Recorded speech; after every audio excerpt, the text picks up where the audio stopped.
That's what I'm saying. But I didn't know I was an elder yet. I didn't know I didn't know I'd reached that side.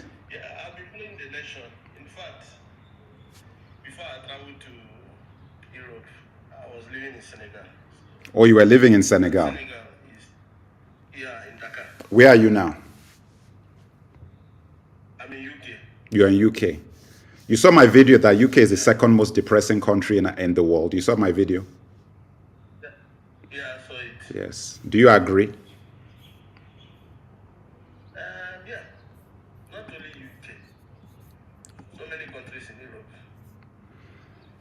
Yeah, no, I mean, I concur with that. I'm actually trying to find if I want to see if my YouTube audio is decent because I'm not using a mic on YouTube. Yeah, no, this one is always good. When I speak into TikTok, it's always on point, but my YouTube one is never. Sometimes it's up and down. It should have been number one. I agree, man. UK should have been number one. Anyway, so you've been following the elections. What are your thoughts? What did you know about it?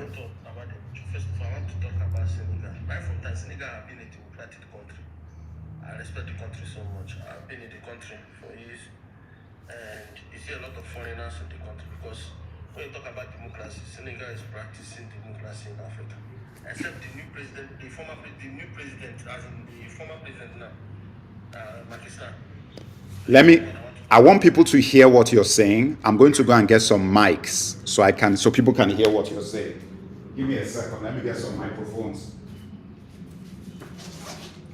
I have special mics here so that people can really hear what is going on over here. Because it's an important live today. You see, I'm working overtime for you people. See, I'm working overtime. Let me get some microphones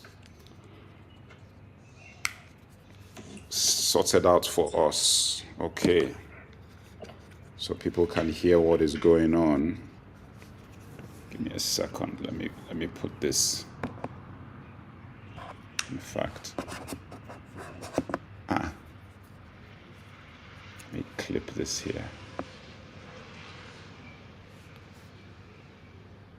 Okay. All right. I want to see if I can get the sound to be a little clearer because I don't think people could hear you on YouTube when you were talking, but they'll be able to hear you now once I increase. Okay, here we are. Let me do some receiver settings, transmitter settings, transmitter gain. Okay.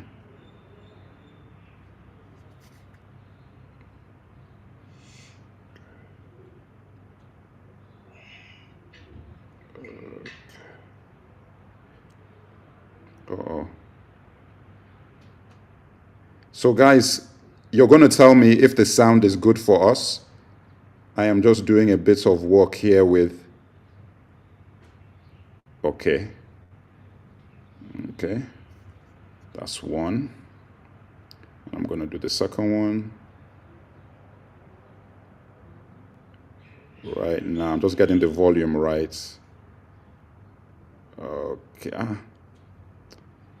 And where are you now? You're in London? Yeah. And how long have you been there? 8 years. 8 years. Wow. And are you planning to stay there? No, why would I stay here? I've been working. I don't know now. Maybe you like it, Maybe that is the future you want for yourself. I don't know. All right. I think that we're in business now. Let me get this audio switched. Audio input, wireless microphone, echo cancellation. All right. Now, say a few things. Let's see if people can hear you clearly. Hello. Okay. Good morning, everyone. Speak up. Good morning, everyone. Okay. Guys, can you hear him on YouTube? Is he clear? Can you hear him on YouTube? Make sure you can hear him on YouTube. Let me know if there are any issues. It seems that they can. All right, carry on. Carry on, All right. carry on. Senegal has, right from time in Africa, they have been a democratic country. A country I love so much. They have a lot of foreigners. Despite they don't have resources, the only resources they have in Senegal is seaport. So, but when you go to the country, you see that they are fast developing more than any country in West Africa. What were you doing in That's why you see a Senegal? lot You were just studying, or what were you doing there? Yeah, I studied there in Senegal. Okay. Yeah. So before you even get into it, please tell people about Senegal, because I've never been there. I've heard very good things about it, but give us an overview of what Senegal is like. That is where I started from before I talk about the nation, because Senegal is called the country of Teranga. When you talk about Teranga, it means country of hospitality. So what makes it very unique is we the Africans, it's a very unique place because whenever all the host slaves we are taking all over, when during the colonial masters, whenever all the host slaves are taken from Nigeria, Ghana, and everywhere, Senegal is the place where they will take them to. There is a place they call Goria Land. Okay. And that place they call it the doors of no return. So when you go to that place, you see a very little door. Near it is an ocean. So there they keep all the host slaves before they depart to Europe, America, and the rest of the world. So you see a lot of foreigners coming to that place. It attract a lot of tourists. Even Obama was there. Because as I heard that his forefathers, his ancestors, they were there in Goria Land. Who? Obama. Really? Okay. Yeah. So the country has a lot of, how would I put it, as in, they have a lot of history. Mm-hmm. So when I was in Senegal, I noticed something. At first, there was a president they called Abdou Diouf. Abdou Diouf was a dictator. He didn't know much development in this country. So later Abdou Diouf, another president come, they call him Ablaye Wade. He's a lawyer. He's a son. So when this man came in, he's very wise. In fact, he's one of the best presidents of Senegal. He developed Senegal the way it is today. So what the man did, he started from the police. He said, all the old police, they are going to retire all of them. He wanted the youth to go into military. And he started building a military estate, both police, military, and all those things. So that as you are working, you have your own house, you have your car, because he knows that the country, they don't have anything. So he make agreement with the Arabs and the China. They develop the country like that. Short, it's one of the beautiful countries in Africa. It's very beautiful, and I love the country. So later on, the man, he wanted to impose his child to be the president. So Senegalese, they refused. They voted against him. That was when Pakistan came in. So you see, they are practicing democracy very well. Whatever they want, the people want, that is what they decide. That is what they would do. Yeah, but do you believe that there's no influence from France and the West when it comes to these things? Because they seem to have been very happy with Macky Sall. That's the reason why he was there for 12 years. Yeah. For Pakistan, yeah. That was why they removed Ablaye Wade, because Ablaye Wade don't like them. There was a time even when he said the France military should leave Senegal, so they left. So after the election, when they did, Pakistan won. So Pakistan have been working with France since, and he has been a dictator. A lot of Senegalese don't like him. All his opponents, he imprisoned them. He doesn't joke. And all the project that he was doing was Ablaye Wade's project. He's just finishing all Ablaye Wade projects, no new project in Senegal. So wait a minute, how did he, so again, explain, so how did he take over from Abdoulaye Wade again? He won it legitimately? You believe it was legitimate? The way this one won now, it was an opposition party. And Senegal needed a change. Okay. You understand it? Senegal needed a change. So that was why they voted for Pakistan. Right. So he came into power, he turned to another thing. He became, even he's the worst president Senegal had. So, as of, I know Senegal has good and all those things, but I'm talking their the main thing that gives them money is seaport. So, that was it. Now, this particular man now, the guy that won, the young guy that won. Okay, well, hold on a second. Let me just check there. If they're saying YouTube, is this audio high enough for you? Mr. Goddess K is saying that he's a bit low. Can everybody hear him in YouTube? I'll put the mic very close to his receiver. Can you hear him? Can you hear him? Let me know. Let me know if you can hear him clearly on YouTube. Carry on. Okay, I believe this guy now, the guy that won this election now, Bassirou, is working close hand with Sonko. Sonko is the main person that's supposed to win this election. But, he was disqualified. And they were all in prison.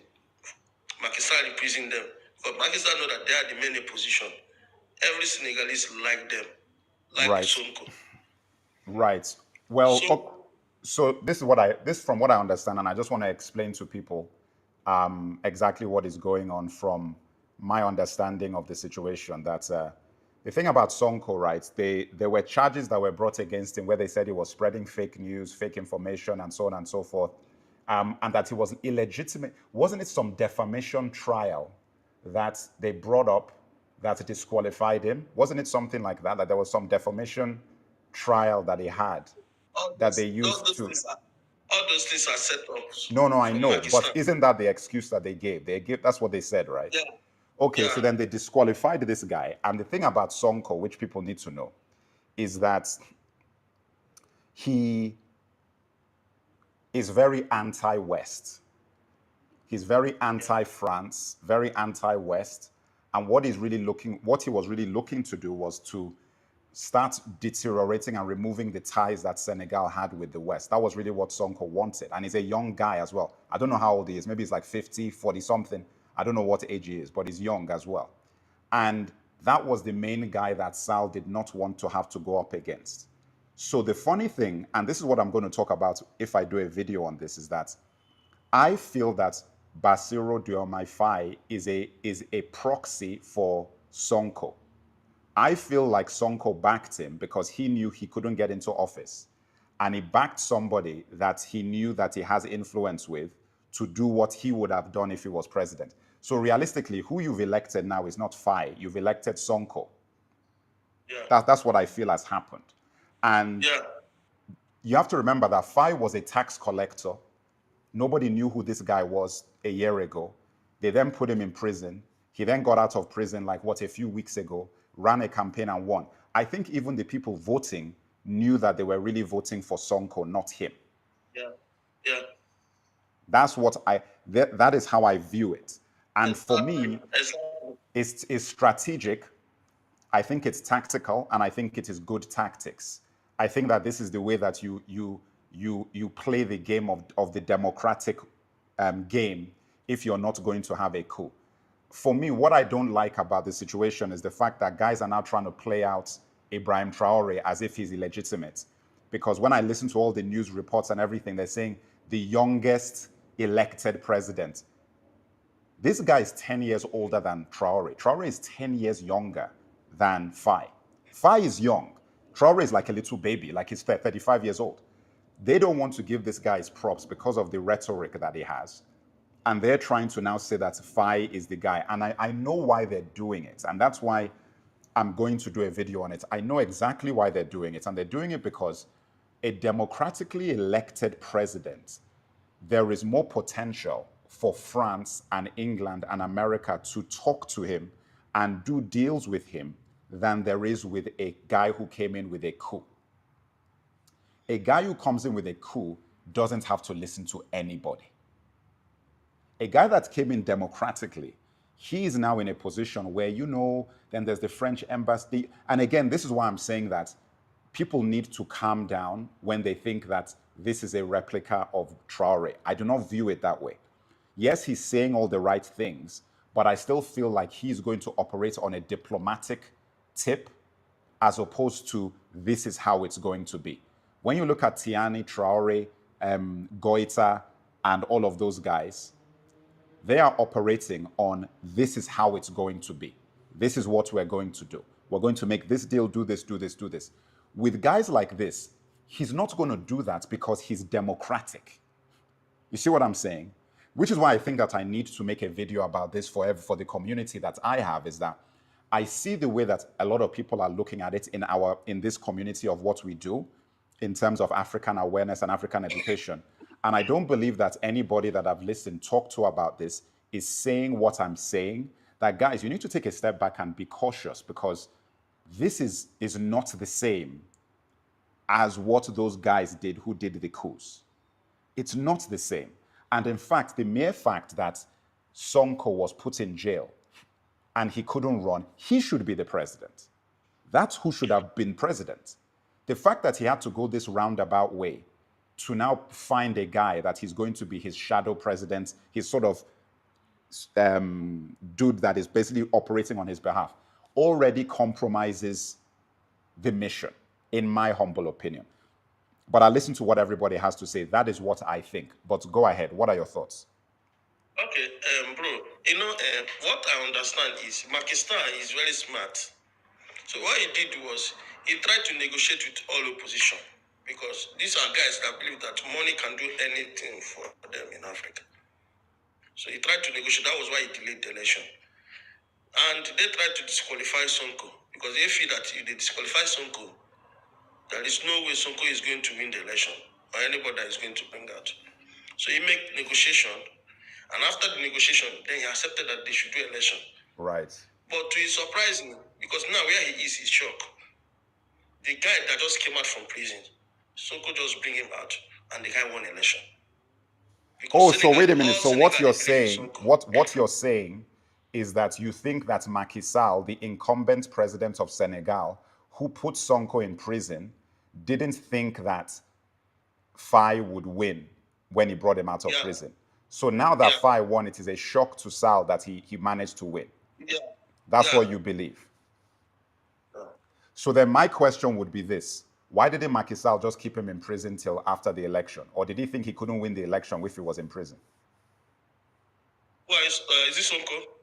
He brought Sonko and Faye out of prison before the election. Yeah. So why didn't he keep them in prison till the election was finished so he could win? Because the riots. He said that there were riots. Papa C says there were riots. Because he has a plan. He knows that the main opposition in Senegal is Sonko. That everybody. You know what? This is actually a very, very good conversation. This is actually a very good conversation, because I think that I'm really beginning to understand what's happened here, because I think this was all a chess game. And Macky Sall lost. That's what I think happened, because I think he identified who his opponent was, and his opponent is Sonko. That's who he thought his opponent was. And he tried to, can my moderators get rid of this ill AMG? I don't know what this guy is talking about here. Get rid of him. Thank you. Kick him out. Sorry, go on. What was I saying? Yes, so he identified Sonko as his main opposition. He then tried to malign him, slander him, disqualify him, put him in prison. Sonko then realized that, you know what, I've got to do something here, because of this corruption, I'm not going to be able to even run for president. So then he finds this other guy, Faye, who he can use as his proxy to do what he needs to do, right? Sall then realizes that and says, oh, I see what these guys are doing. You know what? I'm going to throw both of them in prison. Yeah. And when I throw both of them in prison, they will not be able to run, and I will win again. Now, when he does and he throws these guys in prison, there's riots, unrest. The whole public is going crazy, right? Going crazy about it. So Macky Sall then realizes that, oh my God, I may not even win now because of the unrest that I've caused as a result of putting my opponent in prison.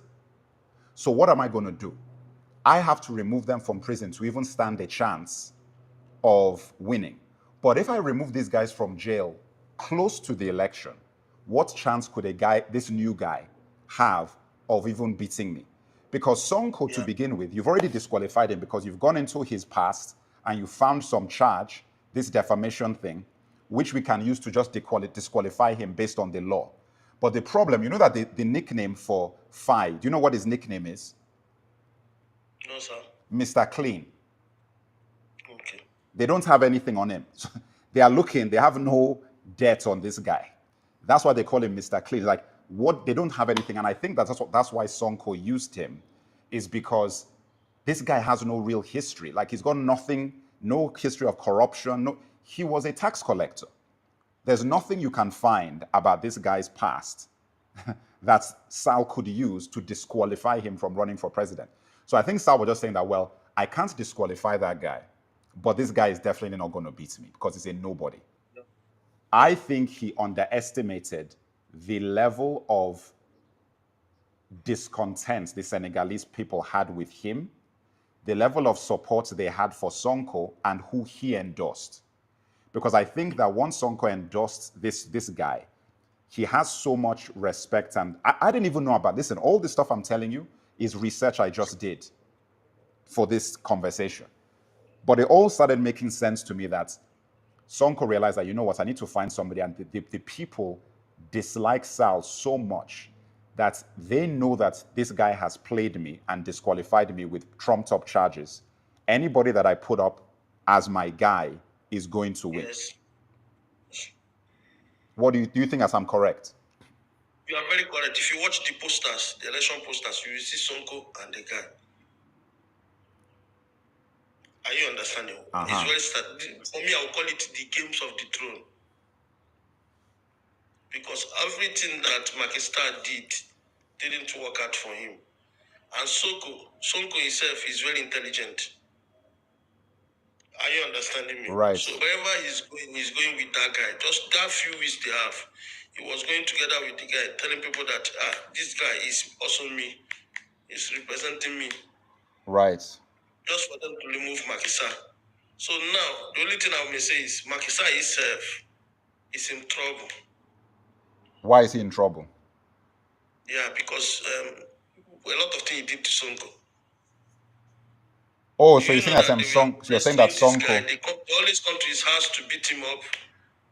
He did a lot of things to that guy. So you're saying that Sonko is now going to get revenge through Faye on Sal? Yeah, everybody knows that one. So they're going to put Sal in prison, or is he going to run to France? Not prison. There are many ways to deal with somebody. Because Makistan did a lot. Among the whole president of Senegal, he's the worst president Senegal has ever produced. He's a dictator. He's wicked. All his opponent is just, as in, I don't know, the man, he's just exactly like Cote d'Ivoire president. They have the same system of governing people. Ouattara. That's the way it is in Africa, in West Africa specifically now. That's how they do. So that was why Cote d'Ivoire president won for the third term. He also wanted to do the same thing. And these two people, they are the loyalists to France people. Right. You know what? There's some people who are asking to come up here. Right. Okay, no, hold on. No. Okay, he's gone. Listen, guys, and also, guys, listen, in my YouTube feed, let me give you the link here as well. If anybody on YouTube wants to join, this is the link. You can click that link if you have anything to contribute to this conversation. Also on YouTube, please like and share the live. Share the live with more people. Share the link with more people so we can get folks into the YouTube stream. Same thing with the Instagram and the TikTok. Share the live, like and share the live. The more you comment, like and share the live, the more the algorithm will pick up the live and get more people who want to hear this very important conversation, because we're getting into the nitty-gritty of this. Steve O, okay. Let me bring you. And who is Joyro? Is your camera on? If I'm bringing you up, make sure your camera is working. If your camera isn't working, you'll be removed, so we know who we're talking to. Sir Joyron, hello? Sure, I am putting my camera, sorry. There we go. Yeah. Sir Joyron, where are you from? Where are you from? Where are you speaking from? Kenya? Is that Kenyan flag I'm seeing? I think Gambia. Gambia, it's Gambia. No, it's the Gambia flag. Okay. What do you have to contribute? I believe official potential. You may heard about Gambia, or you may know about Gambia since you have been in Senegal for this long, right? I've been to Gambia. I've been to Serekunda and Senegambia. And Banjul, yeah. So please, YouTube, is the volume okay for you? Can you hear this new guest? Let me know if you can hear the new guest. Carry on, please. Carry on, Sir Joyron. What do you have to say? Yeah, I just want to, thank you and for opening this program and to elaborate a little more about what official potential had just said. You know, I commented down. I was listening to him when he was explaining about, the previous presidents who were in Senegal before Macky Sall. And how the way he explained things, I understood that, and I know that he is someone who knows something about Senegal. And from where he started saying Senegalese are politically minded. I have been in Senegal. We are just neighboring countries. I've been in Senegal for a military mission for so many times. And are you a soldier? I know that they are politically minded. And as my brother said, yes, I was. You in were a Gambia. soldier, so you're not serving anymore. No. Okay. Hello, brothers. Yeah. Steve, good morning. Steve, hold on a second, and Steve, you need your camera to be on as well. I can't have people with no camera. I'm just trying to on my camera. I don't know why it's not coming on. Okay, so hold on a second, Sir Joyron. Continue what you. It's on now. Continue what you were saying, please. Oh, what happened? Yes. As my brother just stated, official potential. Macky Sall is the worst president in the history of Senegal. It's the worst, from Abdi Diouf to Abdoulaye Wade, all the way to him, Macky Sall. He's the worst. Macky Sall contributed. He contributed to the, the outgoing the president of my country, Gambia, like Yaya Jammeh. Mm-hmm. There is a video that is going on when Yaya Jammeh addresses Macky Sall 15 years ago, telling the Senegalese that, look, the president you have right now in your country is not the president, is not the right president for your country. And for that being the case, Macky Sall has contributed to fight that man out. He's in exile in Equatorial Guinea now. Who is in exile? So who? You said that Macky Sall, the ex-president of the Gambia, Yaya Jammeh. Oh, so basically, you have a personal issue. You have a personal issue with Macky Sall because of his impacts on Gambia. No, not personal. Okay. I will not say it's personal, but I will say that because I just came to elaborate just to make people understand what kind of president he is. Because my brother said it here that he's a dictator. Right. It's not good for Senegal, and that's why the coming of Sonko, he said, if I may be right here, I had that some people were comparing him, Macky, the newly elected president in Senegal, with Ibrahim Traoré. So here is the point: at the time of Yaya Jammeh, who took power in Gambia by the coup d'etat, he took power. He was a military. He was a military captain who took power in the Gambia. So by then, this Senegalese president Macky Sall came. You understand? So Right. just to show you that you cannot compare these two, like Macky Sall and Ibrahim. No, the newly elected No, wait a minute. No. Nobody is comparing. Ibrahim Traoré. Nobody is comparing Macky Sall with Traoré. People were comparing Diomaye Faye with Traoré, and I was saying that. Yeah, my brother. Let me just come in briefly. Okay, go ahead. I'm in Nigeria. I stay in England, but I'm married to a Senegalese. Okay. for more than 20-something years.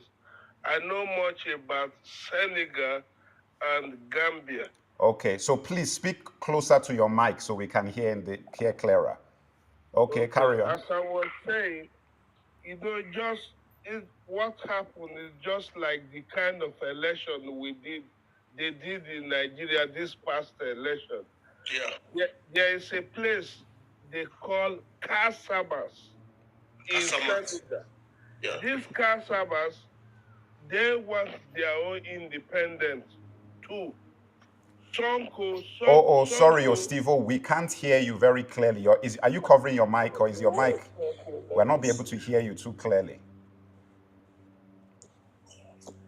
Can you hear me Much now? better, much better. Now, start again, please.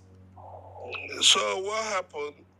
It's just like what do you call it? Peter Obi is from the east. That is how Sonko is in their election. He's from that Kasabas. So Sonko took their present new president as his second in command. He took him as his second in command when he was having problem with the government. So this present president was the one in charge of their party.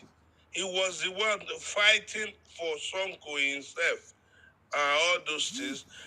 Along the line now, he was arrested. This Senegalese. It's not a surprise that this guy came out as a president because he was having a position in the government before. Right. I mean, go on. So what happened now, when, there was riot in Senegal because already everybody know Macky Sall because of the game he was playing. He tried, this like in Nigeria now we have Christian, we have the Muslim, but in Senegal, although they have Christian, it's not even up to 5%. All of them, they are all Muslim. I speak their language like them. If I'm with you, if I speak the language, you don't even think I'm from Edo State in Nigeria. You're from the same state as me. So even my own wife is a Senegalese. She's a politician too. Even as I'm talking to you now, she went to Senegal because of the politics and all those things. So the thing is now, thank you for that information. I think that the reality now why I find this an interesting topic to talk about is that obviously this is a 44-year-old guy, young guy, that's very young. For Africa, that is like, that's a baby president, to be honest, considering who we've been having. And when you look at all these other countries that I've been talking about, anybody who's been following my platform knows that I've been talking about Niger a lot. I've been talking about Burkina Faso a lot. I've been talking about Mali. So I've been talking about all of these places. So when I saw this story, it was of interest to me because I said that a trend has started. And I said this thing last year when I talked about Niger. I said that a trend has started where other countries are looking. I said it, people didn't listen to me. I said that Tinubu is going to be sweating. He's going to be sweating because he's looking all around him and all of these countries. If you think about what Ghana is thinking now and what Nigeria is thinking, remember, the only countries left that haven't already really gotten to that edge are the British colonies, the former British colonies. Those are the only countries because Cameroon, everybody is saying in Cameroon that any day now, something is going to happen. Like, that's what guys are telling me, that any day now, in Cameroon, something is going to happen. Togo are begging that, please, where is our own Traore? Ivory Coast, same thing. All of these French Francophone countries are looking at these other ones and saying that, my God, look at what these people are doing. We want to be part of it. This is the reason why I'm saying that this is so important because I am, listen, obviously I don't want to wish on instability on Nigeria or anything like that. I'm not hoping for us to have instability. But Although I stay in the UK, I know what is happening here because I've stayed here for 24 good years. So even these people here, my people here, they're scared of what is going on right now. yeah, but In no, but listen, there's even more to it than that. You know that some of these speeches, like Sonko's speech where he talked about we have to get rid of France. Do you know how hard it's it is? very powerful. Do you know how hard it is to find that thing on YouTube? That thing is not easy to find.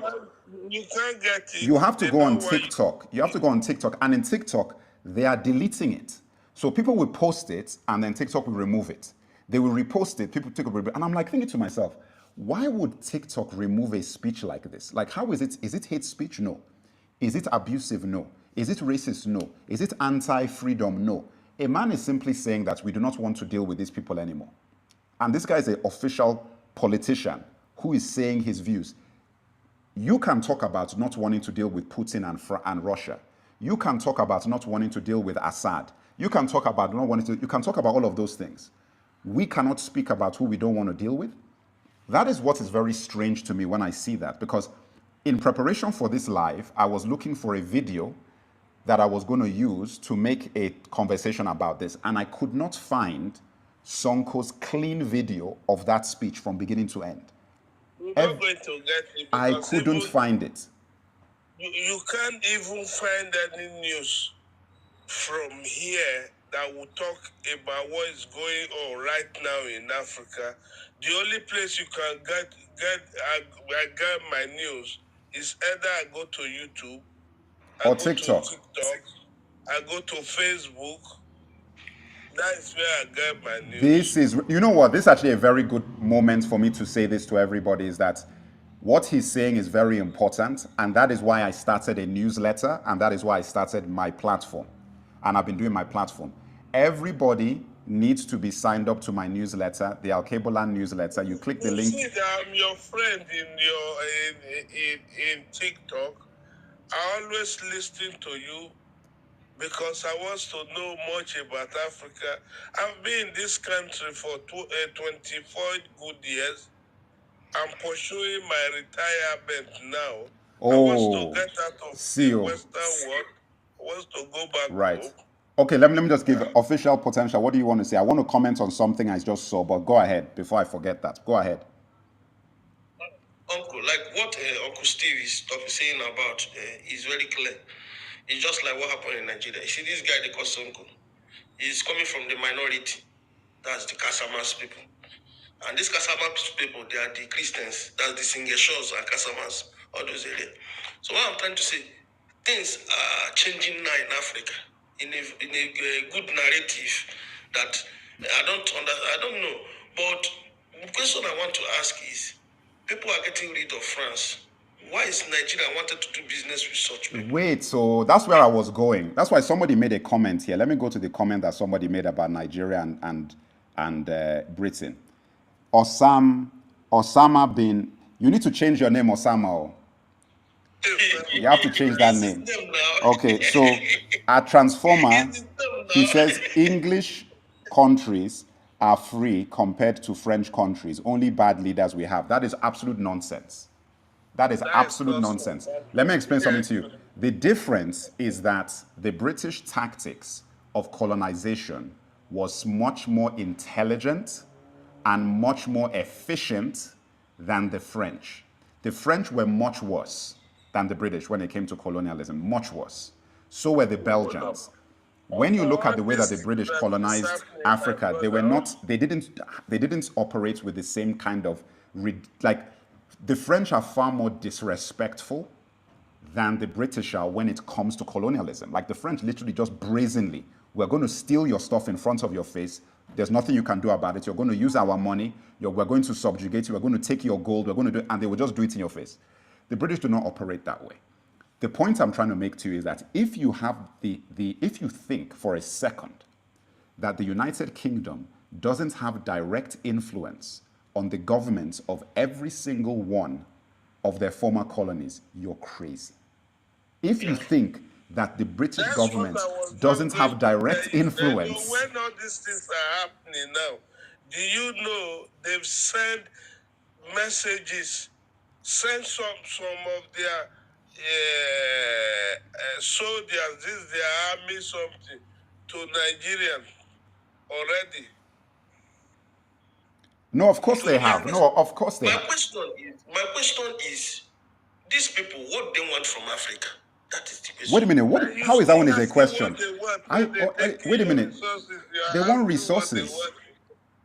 That's what they Eh? want. That's just what they've always They wanted. just there because of your resources, not tears. Right. All right. Let me bring some people back up. Steve-O, thank you very much. Thank you very much for the contribution. Even I just finished work, I was trying. You see, I still wear No, no, like I wanted to start sleeping, and I right. see that. Yeah, thank you Thank you very very much. much. Thank you.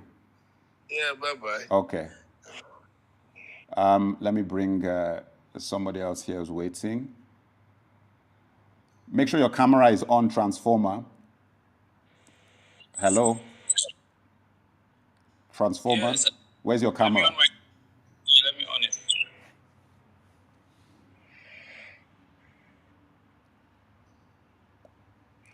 I like what Tina Magic is saying. I get your point, but for the English-speaking countries in Western, we are the problems, to be honest. I like that.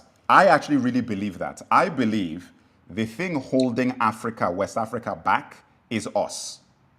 I really believe it. Like France and England are like this, they're friends. So if you think that there is some kind of separate, it's not what you think. We are doing the bidding of those guys by sanctioning countries when they tell us to sanction them, by keeping the status quo, by not allying with our brothers and sisters around us when they need help, when we don't support things like getting into the Sahel agreements, getting all of those things. Because if you think about it, why does Russia come from another hemisphere to come and do a deal with Burkina Faso and Niger, and Nigeria is just sitting there? What does that mean? Ghana is just sitting there. Like, what are you doing?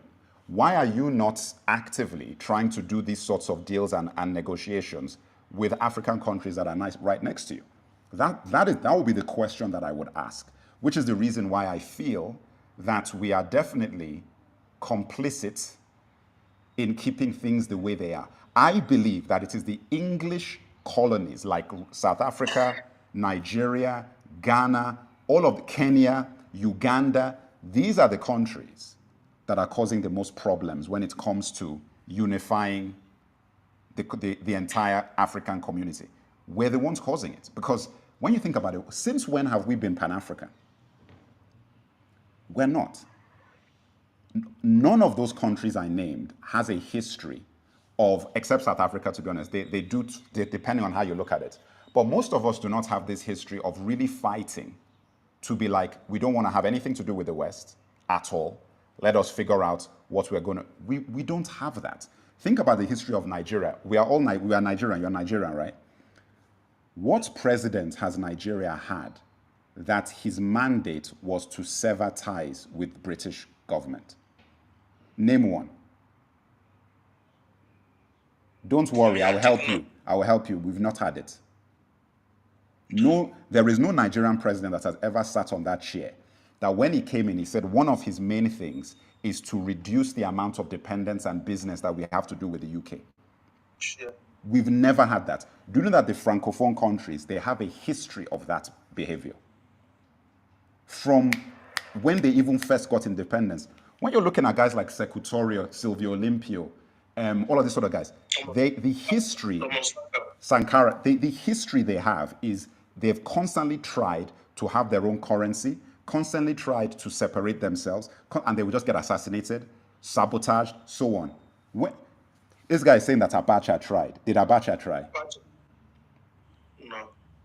I don't know. I mean, you can tell me because that's what a guy in the comments is saying. But I'm saying that we do not necessarily have a history of doing that sort of thing. Ghana does not. Ghana only had one man on Nkrumah. That's it. And wasn't he the first president of Ghana? If I'm wrong, am I wrong? Was Nkrumah the first? Yeah, you're right. So since the first person, I don't remember any other Ghanaian president since Nkrumah that was actively trying to create autonomy for Africa and Ghana and Africa as a whole. again, please correct me. And listen, I've got multiple things. I've got you on X, I've got Instagram, I've got YouTube, I've got TikTok. Everywhere is live now as we're talking. Please, guys, if I'm wrong about this, correct me in the comments. Correct me in the comments. Also, if you're listening, as I said, there are subscriptions are now live on TikTok. If you want to subscribe on TikTok, subscriptions, feel free to do that. That gives you access to all the new emoticons. There will be official lives and videos just for subscribers on TikTok as well that I mirror on some of my other platforms, YouTube and so on. YouTube membership has been live for ages, so you can have that. But the main thing I keep talking about is the newsletter. I'm going to post the link to the newsletter, but if you're on TikTok, the link is in my bio. So you can go to my bio and click the link in my bio, and you'll go to the Alkebulan newsletter, where you will get weekly posts about what's going on in Africa. Weekly posts about what's going on, so you will never not know what is happening. Every week I post, and I also post about African history. I post about commentary on what's going on in the continent, past, future, and present. Sign up right now. If you want to sign up to the paid tier, I will be very grateful for that too. Anyway. Okay, Uncle, I have a question. Go ahead. Why is it that we Africans, you see, we are complaining about British, French, and the rest of the Westerners? Why are we not complaining about the Chinese? Because Chinese people do not have a history of colonialism and slavery in Africa. That's why. That's the reason. Yeah. You know, there is no other reason. They are coming in to do business, but you have to remember that Zeman, is your camera working? They have a very my camera is working, but I can't show I'm not up to 1,000. You're not what? Oh, you're not up to 1,000. Okay, I get it. Now listen, this is the thing about China, and this is the reason why we don't complain about them in the same way. The Chinese system of diplomacy is very different to the European and Western system of diplomacy. The way that the Chinese do diplomacy is that they come and give you things for free. They just give you stuff for free. Hey, we'll come and build your road for you. We'll come and build your bridge for you. We'll come and do this. And in exchange for that, then you will owe us for the what we did for you for nothing. So it's almost like credit. Now, they know fully well that they cannot enforce that. If tomorrow you decide you're not going to pay them, are they going to have a war with you? Are they going to... Zeman, could you mute your mic, please? Okay. They know that they're not going to come and have a war with you. They're not going to come and do any of those sort of things. So it is basically what the Chinese do is that, hey, you now have goodwill to us because we came and helped you. So when we want to have a deal tomorrow, you're going to be more likely to do a deal with us than with the Americans, the French, and so on and so forth. That is how they do things, which is what Russia is now copying. So Russia is now using the same strategy that China did, because they know that the biggest weakness of the West in Africa is disrespect and exploitation. They know that. They know that if we can go to Africa and show them that you can have partners that will not disrespect and exploit you, they are going to flood to us, because that is what the West have been doing to these people for 400, 500 years. And because there was no other option for them, they had to work with them. That's all it comes down to. So people get me wrong when they watch my videos and they think that I'm advocating for saying that the Chinese and the Russians are the best people. I'm not saying that. All I've said is that you don't want a monopoly. That's all I've said, is that you do not want a monopoly. You want to have options. I even heard that Russia now, they are issuing visa free for all African countries, which even the French and British couldn't do that. They would never do that, because they know the history they have with us, and they do not want us in their... Listen, they do not want you to have that because they do not respect you, and they've never had to respect you.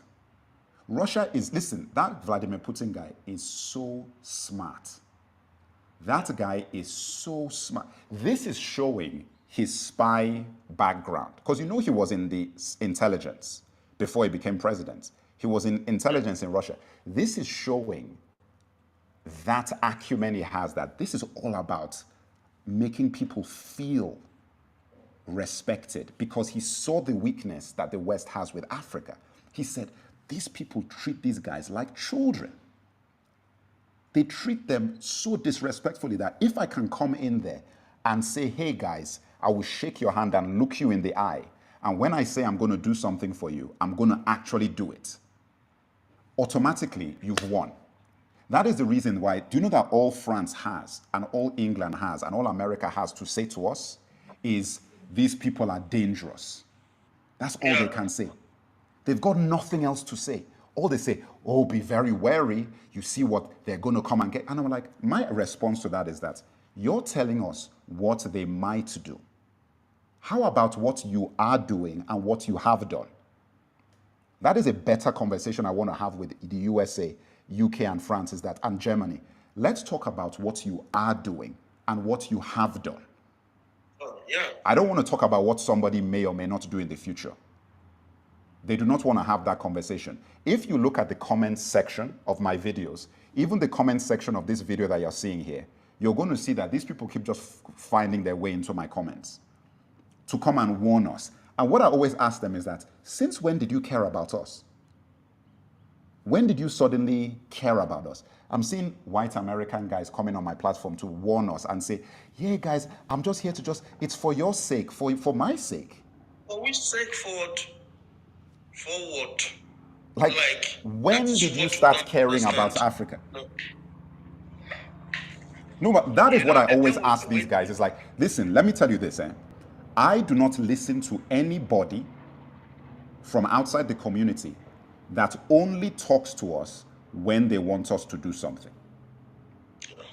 If you have nothing to say when we have a war, nothing to say when we have the hunger issues, nothing to say when we have the economic problems, nothing to say to your own governments about exploitation of our resources, nothing to say about anything other than the things that affect you, there is nothing that they are more concerned about now than the fact that we are doing business with Russia and China. Nothing they care about more. For people trying to condemn what China and Russia are doing, the only thing they can tell you is we cannot trust them, we cannot trust them. But the thing is, we all know that these people are not charity organizations, but when they are coming, they're going to give you the platform to negotiate your deals with them. Yeah.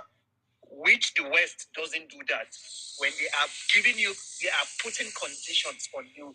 You have choice. You have to go by their No, they just tell you what the deal is going to be. This is what it is, and you either go by it or you have no choice. Listen, the beauty of this, and this is why I love having this platform, is that I'm excited about the fact that we can even have these sort of conversations, so we can put out information to Africans all over the world and say, don't be fooled. This is how you should be thinking about the information that you're receiving. That is all we do. Is like, you see all this stuff you're looking at here, even down to the topic of today, this election in Senegal. My job is to look at that election and say, guys, don't just take this on face value. This is how you need to look at it. These are the things that have happened up to this point, and this is how it's connected to everything we are trying to learn about our history and what we're doing. That's really what it's about, because it is very, very easy, and I've seen a lot of Africans fall for it, who are panicking about Russia and China and saying that, oh, you're jumping from one colonial master to another colonial master. What exactly do you expect Africa to do? To just sit down and do nothing? To not make any? The only way for us to get out of the nonsense that we're in is to find other partners, to at least break the chain. Once you've broken the chain, we can start thinking about, okay, how can we be self-sufficient? Because remember this, Russia came to give Burkina Faso a nuclear power plant. They came to support them in building a gold refinery. Do you know the difference between that and France coming to there to say, hey, we will do a trade deal with you for your gold? You do the gold, you give it to us, we'll store it in France, and then we'll give you nonsense paper money for that, and we'll do a deal with you. That is how they do business with us. They do not want to empower you to do your own thing. Russia helping you build a gold refinery. Tomorrow you could say that, okay, Russia, thank you for that, but this is how much gold we're going to give you today. They've given you the power to make that decision. This is the reason why Russia and China are going to win in Africa. This is why. Yeah, exactly. This is why. Exactly, yeah. Guys, okay, Uncle, that is why this man, the Rwanda man. Let me just do a quick announcement here. Let me just do a quick announcement to everybody. Okay, welcome everybody to the live. If you're listening on X, if you're listening on Instagram, if you're listening on YouTube, if you're listening on TikTok. We are talking about Bassirou Diomaye Faye winning the Senegal election. We're talking about that and what it means for the future and all the stuff that he's been saying in terms of that. Also, we're talking in a wider scope about the push in West Africa for autonomy and how this win in Senegal is factors into that. I'm also announcing that there are subscriptions on all of my platforms now. If you're on Instagram, you can subscribe. If you're on YouTube, you can become a member. There's a membership. If you're on YouTube, you can become a member. And if you're on TikTok, there are subscriptions there you can become a member to, where I post other videos and behind the scenes and other things, but you are also supporting the platform. Most importantly, and I'll keep saying this at intervals through this live, is that you must be subscribed to the Al-Kabolan newsletter, where I post once a week news updates on Africa, news updates on on Africa and the diaspora, to keep you updated on stories like this and things that are going on, as well as African history that you are not taught in schools. So make sure you click the link in my bio to go to the Al-Kabolan newsletter to sign up and share it with everybody that you know. You can see the link also, themerc.substack.com, or you go to themerc.io, any of those facilities to get to the link. Okay, sorry, official potential. What were you saying? I was just saying, like, if you look at the president of Paul, Rwanda president, he has been doing well without the West. Who, Kagame? And this is a guy, yeah. You think that Kagame is not doing business with the West? Are you serious? You see now, official potential, this is the reason why you've got to come to my platform. That is not the case. Paul Kagame and Rwanda are very, very close with the West. Trust me. He still talks a lot of talk about things, but do not get it twisted. Do not get it twisted. Like, those guys, he is very, very close with them. They like him. He's well liked. That's the reason why he can do a deal with England for 240 million to be bringing migrants. Would they do a deal like that with a president that they're not close to? Of course not. So, no. Don't. I know what you think because of the rhetoric and the way it looks, but I'm just letting you know that most of these democratic nations have very, very close relationships with the West. African democracies are not real democracies. They're not. As it stands today, we need to break free of neocolonialism in order to install what is going to look like actual democracy. We don't have real democracy. If we had real democracy, have you seen the list of presidents in Nigeria? Do you believe that list is democratic? Thank you. But allegedly, we have democracy. Peter Obi just lost. Do you believe that loss? No. Wasn't it democracy? No. Okay, but it was called democracy, wasn't it? Yeah. Okay. That's that's your answer. That's because allegedly we had an election in Nigeria where a man was elected president fair and square, allegedly. But we know what is going on. So from the way I look at things, it's like, it's let me see, some guys are waiting here. Hold on. Guys, I'm going to bring you Merit O'Clock up and Uma up. Make sure that your cameras are on point. If not, you might be demoted. Okay? I'll bring you guys up. Merit O'Clock. See these guys. Are you my disciple with the shades? See Merit O'Clock shades. Sorry about the noise here. Sorry, guys. Sorry about the noise. They're doing construction. I said before I go, the reason why I came. Sorry, guys. The reason why I sent you a request is I wanted to give you a brief hint on Abacha's loot. Why those theories have gone far in Nigeria. That's why I came up to just give you a brief. So please announce I know yourself. You are very good with your research. Yes, so that there's some people. I know you're going to get some vital information on that. Okay, hold on. Yourself. There's some people who can't see you, so you've got to announce your name and then talk, because there's people are listening who cannot see you. So say who you are and then give your opinions. Okay. My name is Shahara Zaman Bala. I'm also a Nigerian, but I based in Turkey. Okay, close to the mic, please. Close to the mic. Okay. I want you to look into the theory of Abacha loot. Like, what was the story behind it? When Abacha came to office, he found out that there is enough resources in Nigeria, but Nigeria has a lot of debt. So the first stance he took was to clear the debt so that he will start building from there. But the West was not okay with what the plan he comes up with. So those debts have their own conditions before the loans were given to Nigeria. But when he came, he wanted to use the authority of a military stand to clear those debts and start building from there. But the West were not okay with it.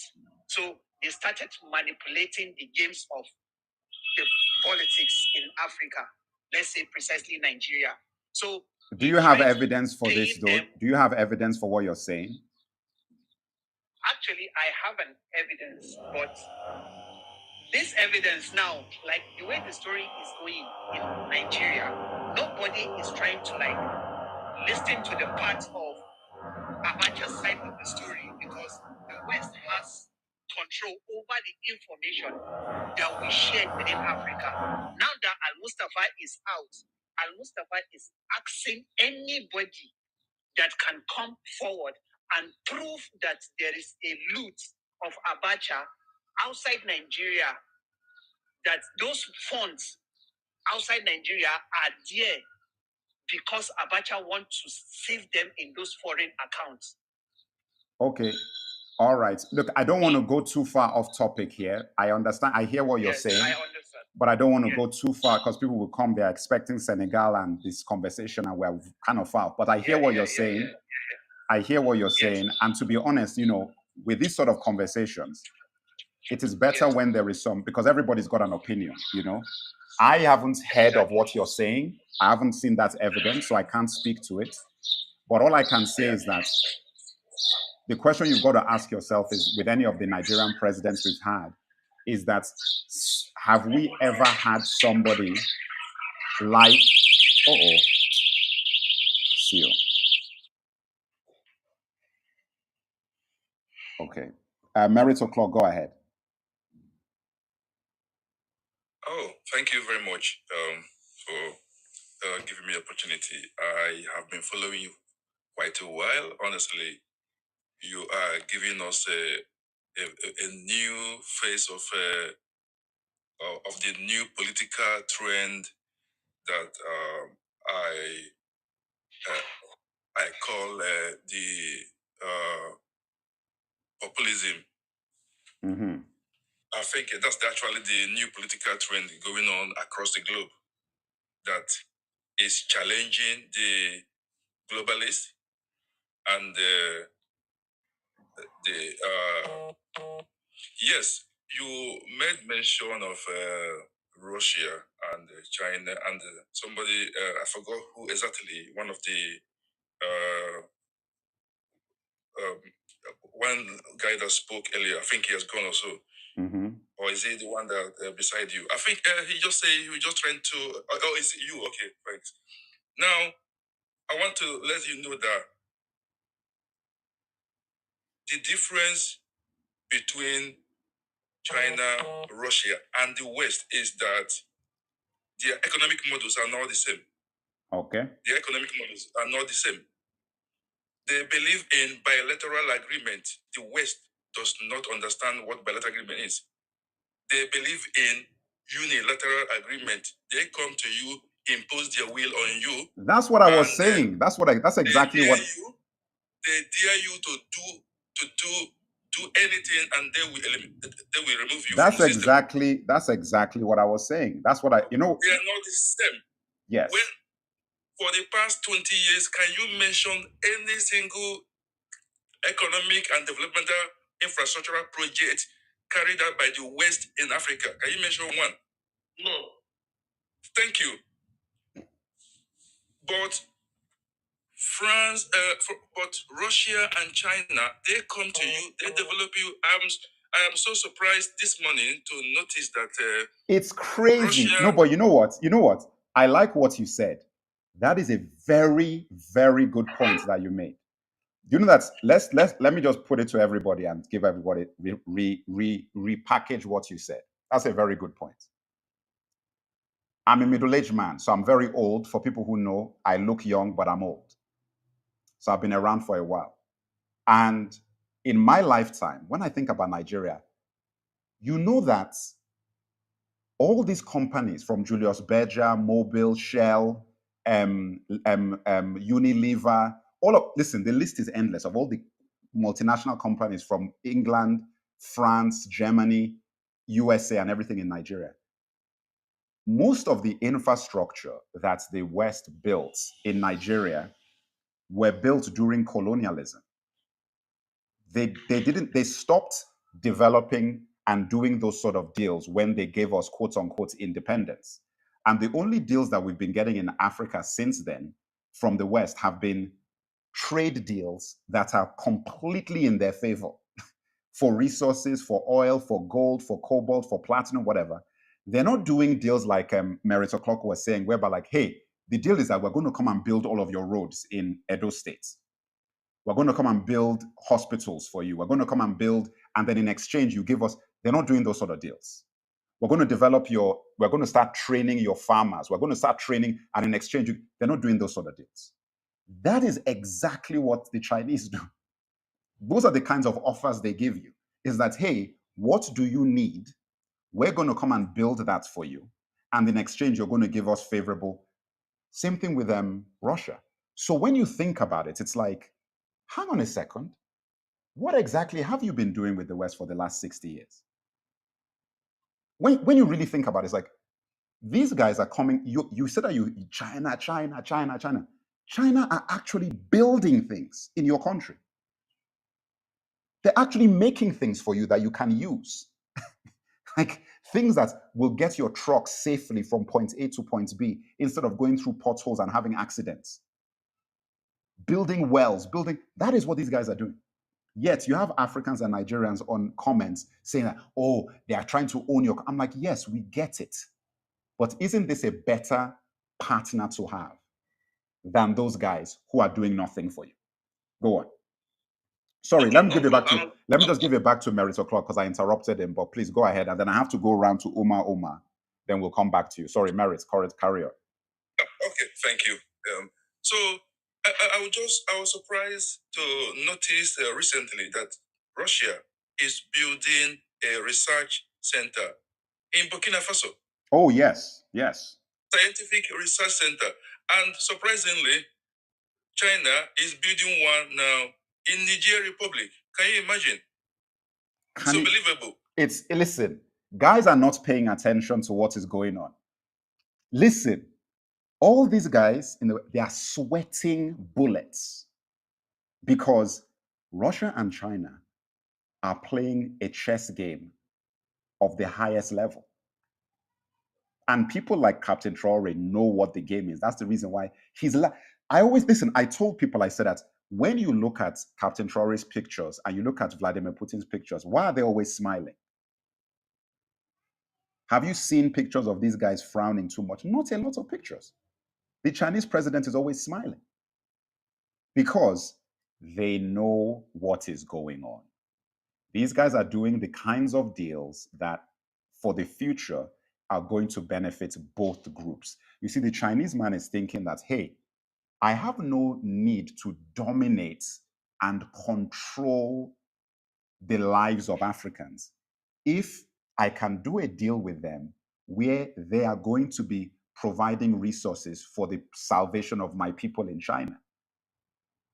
It's just that's how they're thinking. It's like, why do I have to go through all of that energy to try and subjugate these people when I can get a deal where they will give it to me willingly? That's how these guys think. That's how Russians think. It's like, we need to create a situation where we don't even have to force them to give us resources. They will give it to us willingly because we are in that deeper partnership with these people that we will be with. That is how you do these things. That's why they're building research centers. I didn't even know about the research center. That's why Why would you build a research center if you're not already thinking of the future, where it's like, you know what, man, the future is in Africa. We need to be there. And so that when these young kids grow up, they see us as friends. That's what Russia is thinking. Like, we need to create a situation where in the future, these leaders coming through, they will come to us first to do a deal before going to France, UK, and Germany. Sorry, Uma, please go ahead. You've been waiting for a while. Uma. All right. Good morning. Oh, it's still morning, right? Yeah. Good morning. Right. You have to speak very close to the mic so people can hear you in the other platforms. Okay, Thank you, can you Mike hear me Elisa. now? Yes, it's a bit better. Your camera has gone off somehow. Okay, there you are. Okay, go ahead, please. Carry on. All right. What about now? Yes, go ahead. All right. Thank you. I've been following your contents, high quality, and the first thing you mentioned is pay attention. Unfortunately, us Africans and mostly Nigerians, we don't pay attention seriously.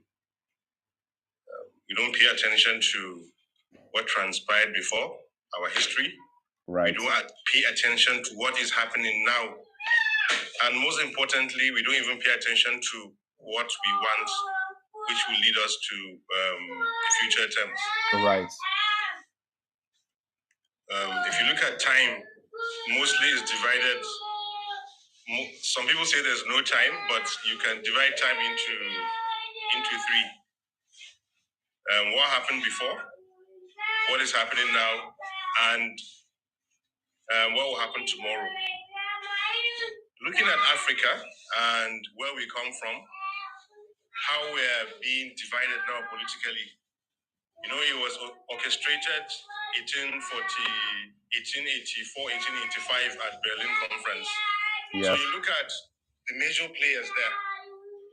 They are the imperialists. Right. The colonialists. The assimilationists. Right. Taking Britain, France. You look at what they do, and I would say it's an ideological thing. Whether living or warfare, it's an ideology. They have what they believe in, and they're trying to push those things. So if you look at the Russians, where they were during that time, they didn't participate in. They were in a depression in the Berlin Conference. Right. Yes. No, they didn't participate. Yeah, they were focused on them. Yeah. Yes. They were focused on the Kazakhs republics that were close to them, and they're still holding to that. That is what is happening with Ukraine currently. So we need to understand where we're coming from. We need to understand where other people are coming from, because history will always repeat itself. Right. That is the law of nature. That is why we're human beings, and we have not metamorphosed into something else, because that is our history. All right. So looking at the United Kingdom, England, you know, they have also they are the colonialists. Right. They would want to go and take and then give part of their culture to you. You understand? Whereas they will also look at what you have and then make use of it to their advantage. If you look at the French, their own belief is they are the universal beings. So everybody that is not French is something else, is beneath them. So everybody must copy them. Everybody must turn into them. They're just like if you watch these cartoons, they're just like symbiotes. If they go into you, they will just make sure that you fall into. They assimilate you. That means you have to. Yeah, but I think. All the things you have. Yeah, but I think that is and the then case. You have to adopt their own. That is the case with most Western colonial powers. I mean, the Dutch did it, the Belgians did it, the French do it, the British do it. A lot of them do these things. Yes. Official potential, you were going to say something? Yeah, I don't want to divert from the discussion about five Senegalese election. Mm-hmm. So what I'm going to say, and then I'll ask just two questions for the house, which is very important. Before Pakistan, Abdulai Wad was doing this with Chinese. So Chinese built Senegal the way it is beautiful today. You see people go there, they say it's very beautiful. In fact, it's very beautiful that they even have metro In Senegal. Yeah. And it was China who built it. Bro, when you go to Senegal, you'll be shocked. It's like No, Europe. I've heard about it. Yes, I've heard. Yeah, you'll be Wait shocked. a minute. So, and it's China who built it. Yeah, it's China. So now, when You Pakistan see, came, guys, are you guys listening very carefully? People who are listening, you see what China did for Senegal? Are people listening? China did a lot of things in Senegal, but before, when Abdou was there was no development. So when Abdulai Wad came, he made business with Chinese. Chinese built everything, both road, airport, everything you are seeing today. Then when Pakistan came, Pakistan stopped doing business with them. He now started doing business with French. There you see now. Now look at what is going to happen now. I am going to predict something now.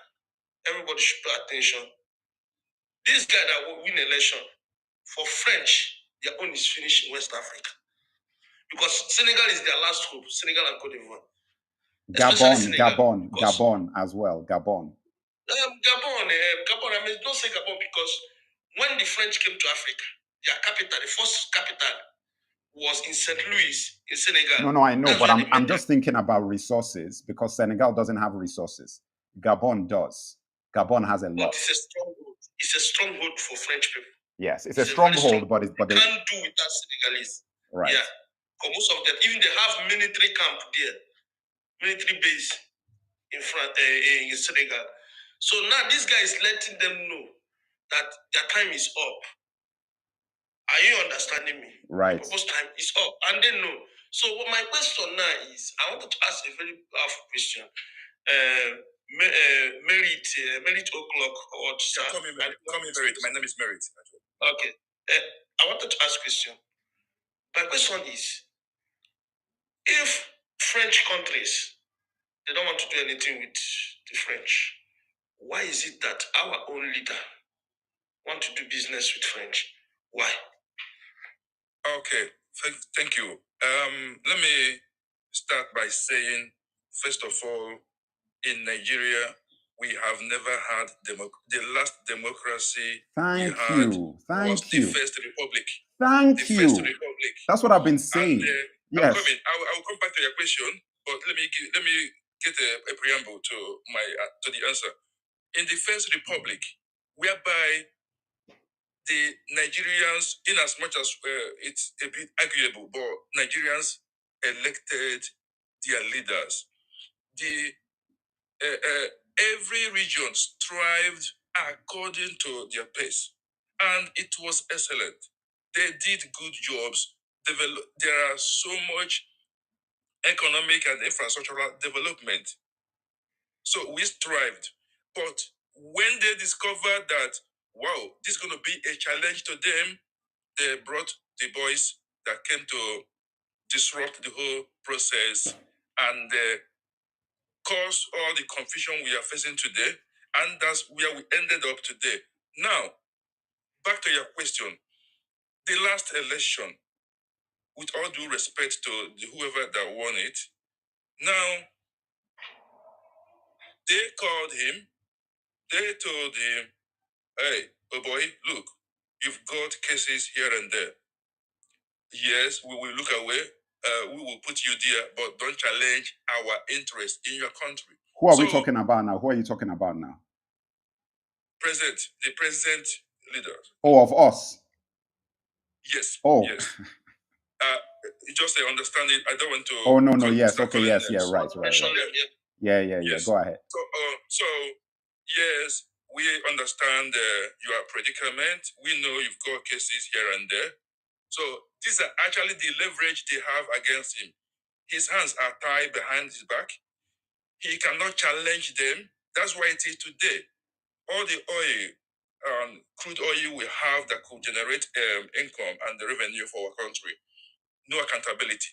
The managers of the crude oil cannot come out today and tell you this is how much we generated this year and this is the sales we made this year. There's no accountability. Unbelievable. Because the tap is open to the element, the one we call the multinationals, to steal and go, and they give you what they want, and that's actually how they control. That's the kind of a democracy, the model of democracy they have for Africa. When you see it does not work in Africa, it's because check anywhere you have democracy according to Western definition, there will be no any infrastructural and and economic empowerment to that people until when you break out.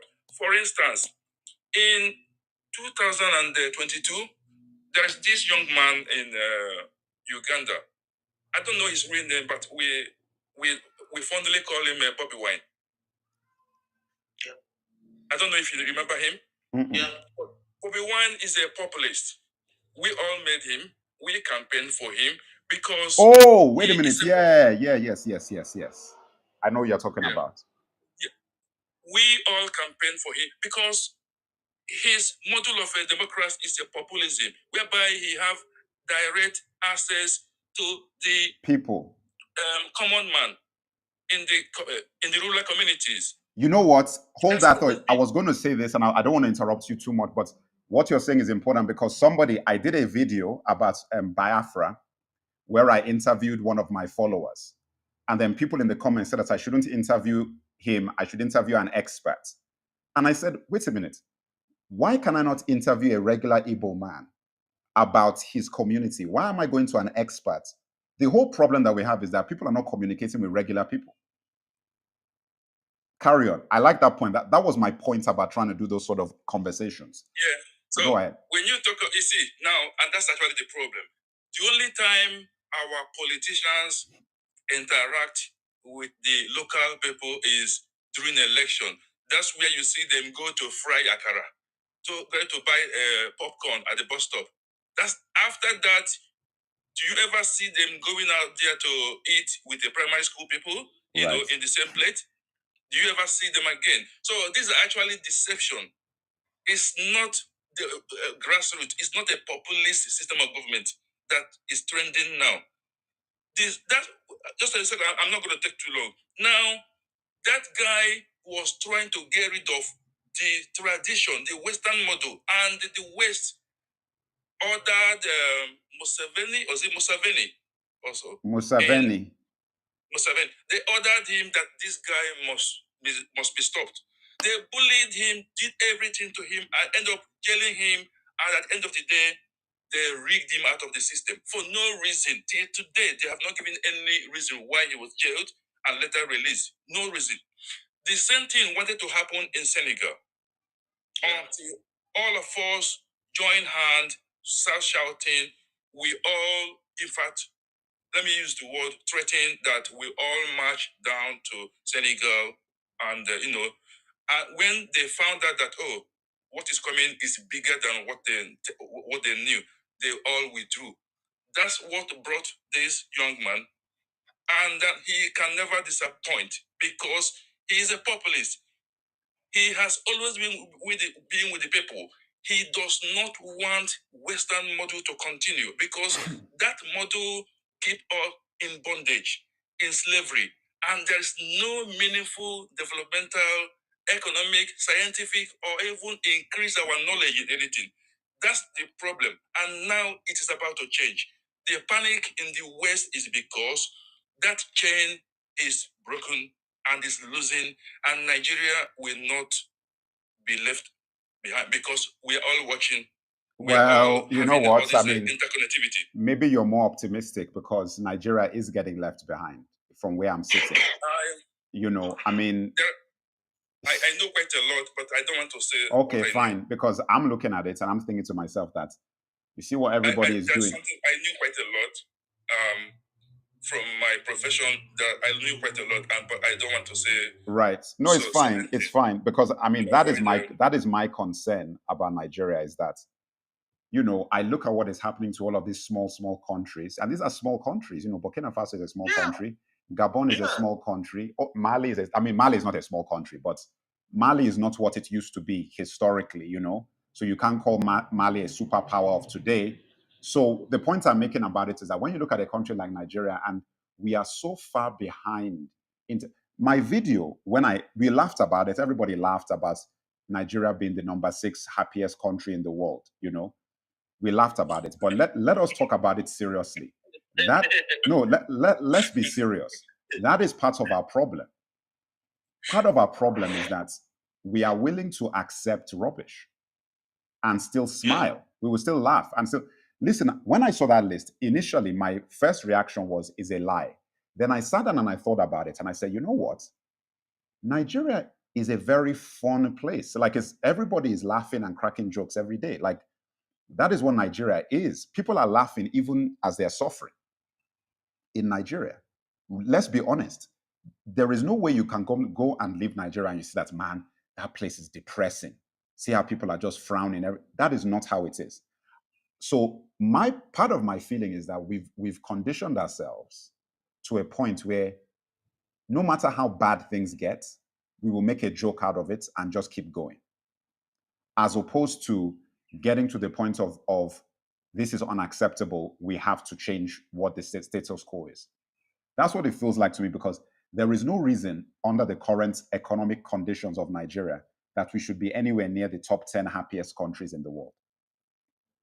There's no reason why that should be the case. But look, even me, look at us. We come on these things, we laugh. We laugh. Everybody's laughing. We crack jokes, we laugh. I go to Nigeria today. I'll be in Nigeria next week. When I go to Nigeria, I know that I'm expecting that they will take light at least 2 to 3 times when I'm there. At least. Standard. In fact, what am I talking about? They will take light. In fact, in the worst periods, you may not have light for 1 week. In the worst periods, you may not have light for a week. A week. In a country producing oil. That was in the worst times that I remember. So in a situation where you go a 7-day period and you're not even expecting to have light, like you're just like, you want to expect it. Water is not running from the pipe. In Nigeria, there is no, like, you turn on the thing and the water is coming from the central treatment center. We don't have that. Let me just chip in on Go ahead. light. Where you get Indian genetosect, the what's it called again? Lister. Get 25 kVA. Buy alternator. Get 72 volts battery. Connect it, my brother. The alternator will be charging the battery. No, we have that one now. The inverters and all of that. So you are not going to spend any money for diesel, and the battery will never die. It may last up to 6 months for you. I can assure you, you will enjoy your life, and it's eco-friendly. There's no smoke, there's no noise, Okay. and you are going to enjoy. You will never have issue with NEPA or whatever they call them. I forgot the name. Is it NEPA now? They've changed it from NEPA to something else, but we still call it NEPA. So you will never have problem. You will enjoy life steadily. There will be no fluctuation to destabilize all your equipment at home. I can assure you. But let me ask you why. I thank you for the information, but let me ask you, why should we have to do that? Yeah, that's the question. That is the question I want to ask. That why should we have to do that? In the absence of nothing. No, I understand. I understand. And even that information is important. You should even put it in the chat, because guys are asking in the chat where they can buy. My question, though, is that what we are really talking about here now is why we even need to do that in 2024. Why are we in a country with that kind of resources and we are providing light to a country that doesn't have resources? Why? Until you understand the reason why France, United States, Britain have almost 26 different NGOs in Borno State, ramping from Baga, Boza, Boma, Gambolongala. I know. They have NGOs that goes into all the villages, but Nigerian army cannot go there. They go there and come out, but Nigerian army cannot venture there. Until you understand that reason, then you will understand the reason why Nigeria will never work. No. But until you understand the reason whereby in Zamfara State for the past 3 years the secondary students have not been able to do WAEC because government is owing WAEC, but the government have money to pay to buy SUVs for all the emirs and all the members of a state house of assembly. Until you understand that logic, then you will understand why it will never work. No, but until you understand the reason whereby 365 students were kidnapped and transported from across 3 states undetected. Do you understand what I mean? It takes a lot of logistics to transport up to 20 people. It takes a lot of logistics to transport 300. It's an inside. This is all an inside job. States and undetected. It's an inside job. If you understand that logic, you will know why it is not working. It's an inside job. It's an inside job. And I think, look, as I said, with all my videos and everything that people have been watching, all the commentaries I've been making, that is why I said I'm worried about Nigeria, because Nigeria is truly the Wild West, truly. You know, there's other countries in Africa where I don't think people really understand what is going on in Nigeria. I don't think people really get it. Like, it is the Wild West. People are getting away with things that will blow your mind. I learn new things every day about the country that I come from. I learn something new that I didn't even know. And just please, not to cut you off, and until you understand why we have an airstrip in Zamfara State that Nigerian government does not use, an airstrip that a Minicom plane lands and goes every 2 minutes, until you know the reason why there's an airstrip there that brings in material. If you know, when I say material, you have to understand what I mean by material. Right. We call it a walking stick. You know walking stick? I don't know that. No. I don't want to call the names. Walking stick that some element use to destabilize people. Okay.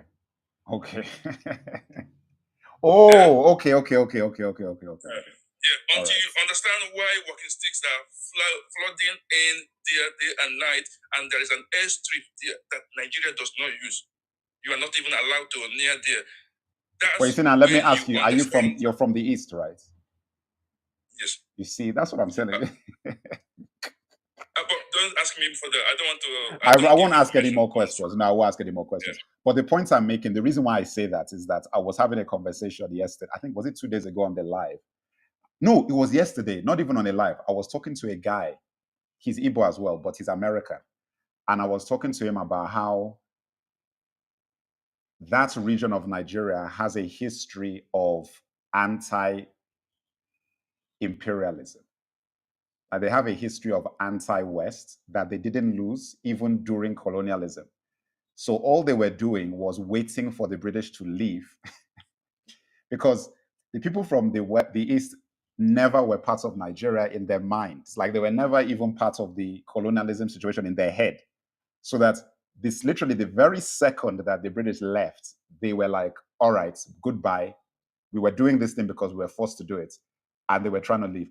And that is the reason why today, usually, some of the most... It's why I wasn't surprised that Peter Obi became a front runner with his mentality. Because, like, most of the people who have the mentality of the Pan-African mentality tend to be from that region.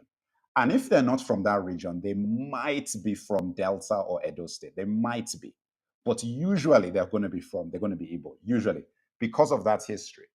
Because I look at it and I say, even the information you're giving me,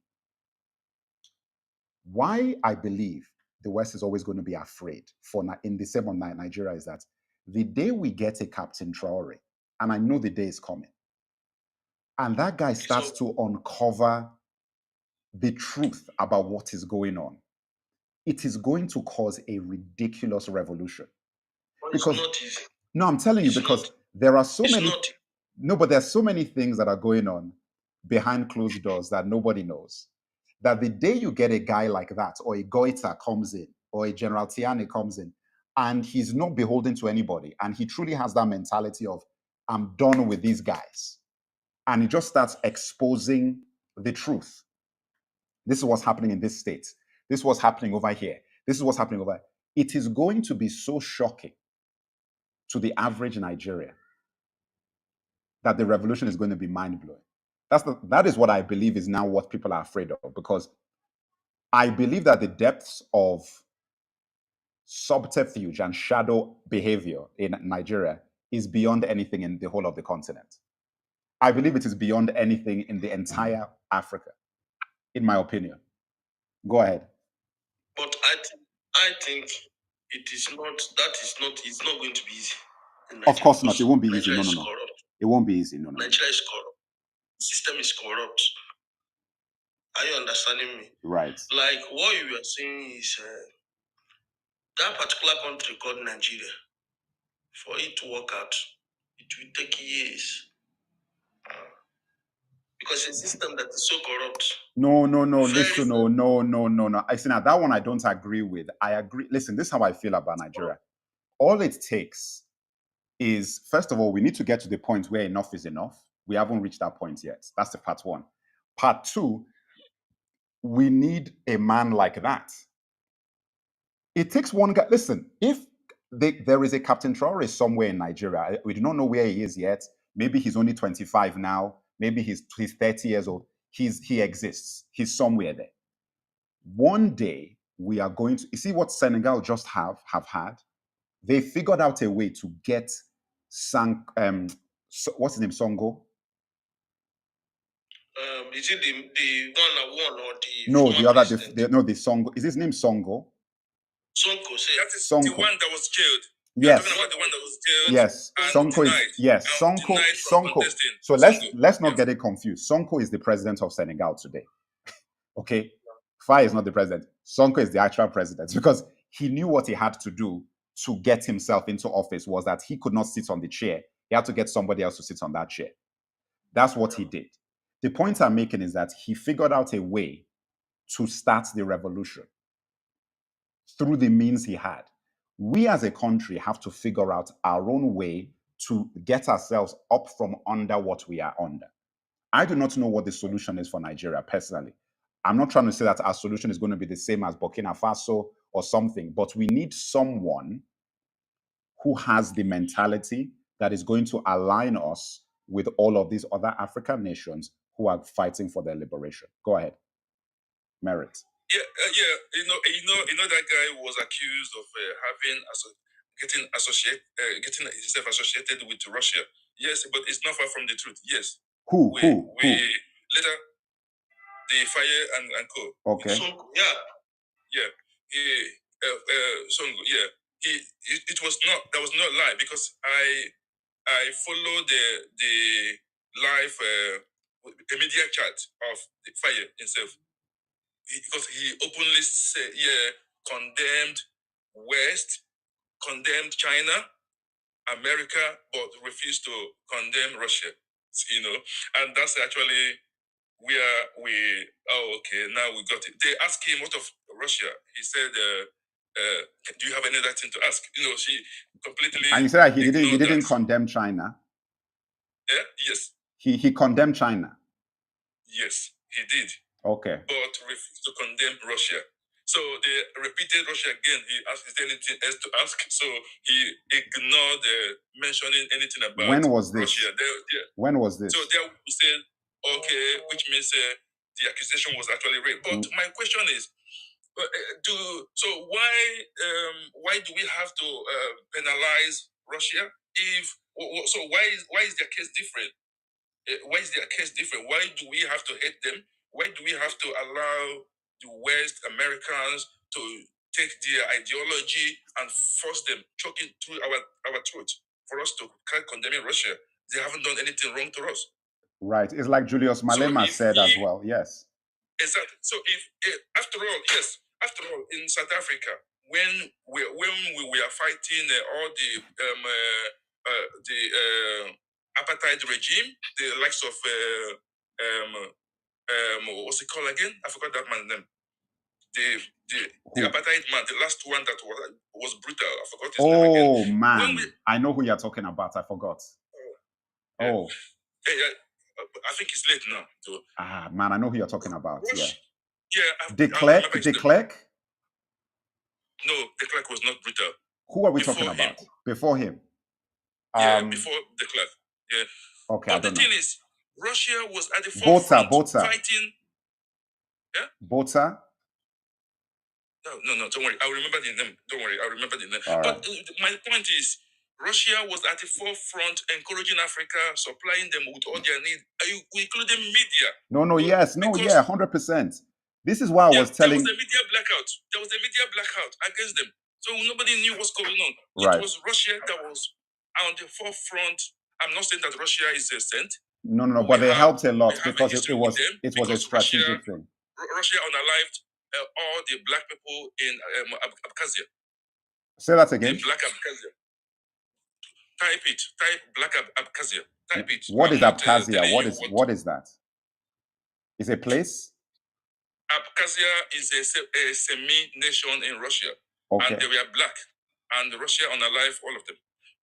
I'm telling you, now take your tablet and type Abkhazia. Black Abkhazia. Yes, the Khazars. No. Abkhazia. A-B-K-H. Okay, hold on a second, guys. Everyone who's new on the stage. Hold on 1 second. Let me just maintain the stage. Everybody who's on stage, please have your cameras on so that we know we can see you. If you don't have a cam, I tend to not bring you on stage if you don't have a cam working. Okay, so unless you are not able to, you have whatever, please get your cam working if you're on stage. Everybody listening, we are just to reset the live. We're talking about the new Senegal president. That is the main topic of the room. We're talking about the new Senegal president, Bassirou Diomaye Faye, who just won the election, and how that impacts Africa's present and future with a fight against neocolonialism and so on and so forth. Merit, carry on. Yeah, so now, another thing I just want to add is, for us to get it right in our place, we have to teach Western educational curriculum that we are using, because it's very, very deceptive. You could see today, Burkina Faso, Mali, and Niger, they have announced they are going to teach French and their curriculum.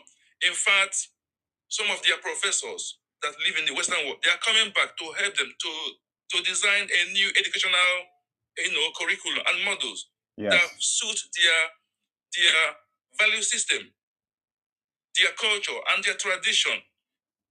That's the problem we have today. I happen to confront, luckily for me, my primary school teacher in primary 1 in particular. She's still alive, but very, very old. Anyway, I happened to confront her, and they said that I will never forgive you for telling me that Mungo Park discovered the source of River Niger. She said, my son, please, you know what? That it has not been too long. It's not been too long. She herself knew that she was being lied to. It was not been too long. That it was somebody that some people are accusing. In the likes of Nnamdi Kanu. It was Nnamdi Kanu that opened her eyes to knew that she's been lied to by telling us that. So I happened to go to school here, in the UK, and I was in library in St. Pancras. I don't know if anybody knows St. Pancras. Yes, St. Pancras, yeah. I happened to be in the library, and when I was studying, that was when I knew that the reality of those people are there. These are criminals who are dealing with human trafficking. Right. Let me bring some of these guys in there on the stage. Just hold on 1 second. There's a lot of guys who've come up here. D-Carbon and Halfway, you need to have your cams in order to participate. Captain, welcome. How are you? I'm not up to 1,000. So okay. Apologies, King. Same here. Okay, Captain, please go ahead. Hi, thanks for bringing me on. Yeah. Can you allow Mary to clock? No, go on. It's a conversation. It's a conversation. Yeah, we have to keep it. Otherwise, you know, I don't want to keep people waiting too long. We will always keep going back. All right. Okay, let me give you an intro. You're talking about, the topic is about the new president in the new elected president in Senegal, yeah? Yeah, and you have to speak direct, get the mic a little closer because there's a lot of people listening on other platforms. So you have to be close to the mic so they can hear you. Okay, give me 1 second. Okay. 1 second. Phone call. 1 second. Okay. Phone call. Okay. Miss Mark Charles.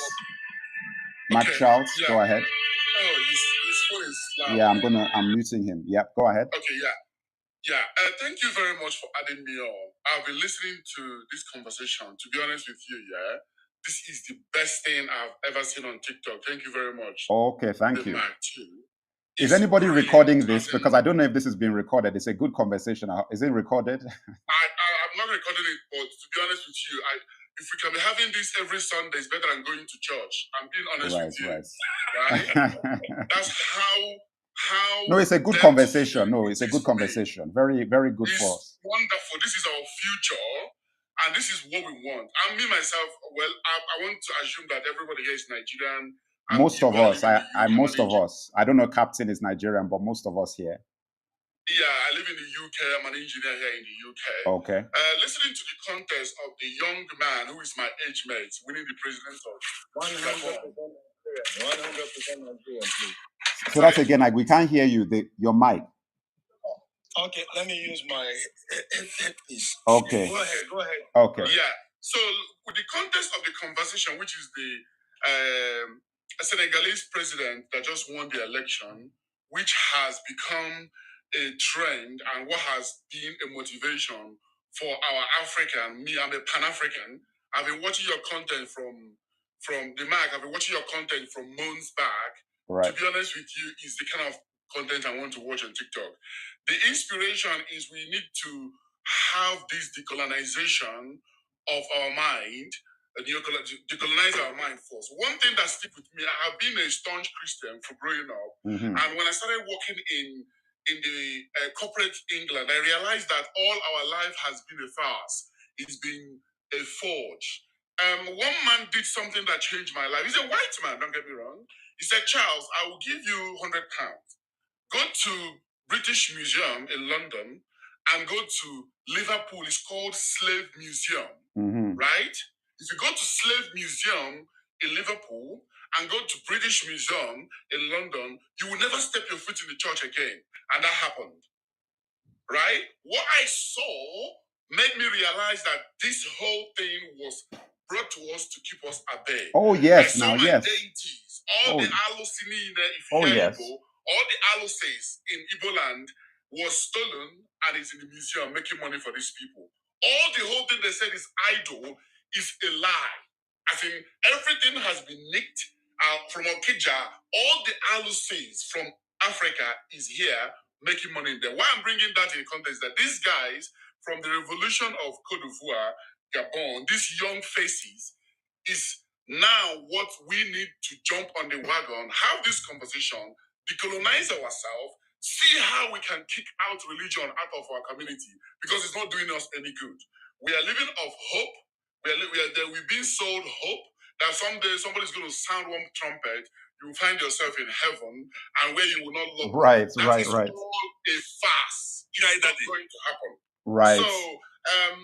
So, just to say hello, I'm on this place. If this is going to be our routine of catching up every Sunday, instead of going to stupid church, I'm signing up for it. This is beautiful, Mr. Demark. This is major. And it will go a long way to liberate us mind-wise because Africans we have it all. We are the richest continent, resource-wise, in everything. But everything. Well, you know that. Listen, let me tell you something. Let me tell you something. You know that when you have regular times, that's when you get spies and infiltrators who will start coming to their lives, and I agree with you. That's the only thing I would say. But Hold on, don't leave. I just want to give Captain a moment because he was speaking as well. Let him chime in. Sorry, Captain. Stay online. Okay, Captain, go ahead. Rise up, Charles. Rise up. I concur with everything you're saying. Captain, go ahead. Thank you, guys. I thank you for having me and giving me this opportunity. It's so wonderful to be with amazing people. I think Merit O'Clock, we met on a couple of lives. And sorry, I am getting old. My brain is not. You're not old. But you know. Yeah, sure. We met in a couple of lives, and you made sound remarks, and of course, when I saw you on the live, I said, "Oh, the match is." Can you hear me? We can hear you now. Sure, we can hear you. We can hear you. This is better. Yes. Go ahead. Because I'm strapped now. Right. So and with the Mets, it's very. I've been looking forward to get on your live, because I think the reasoning and thinking factor is almost it aligns, unlike Brilliant. other lives where it comes off from a crude perspective, where people don't have all of the information and they're speaking from hearsay or third parties or Right. some type of influence, this type of conversation is very important. And speaking to the topic, the new elected president, this is the way forward, because Yes. I personally, I've been waiting on for Malema to actually win South Africa. That would have been the sport. I was waiting. I never knew a small country from the beginning of the west of Africa will just change the game.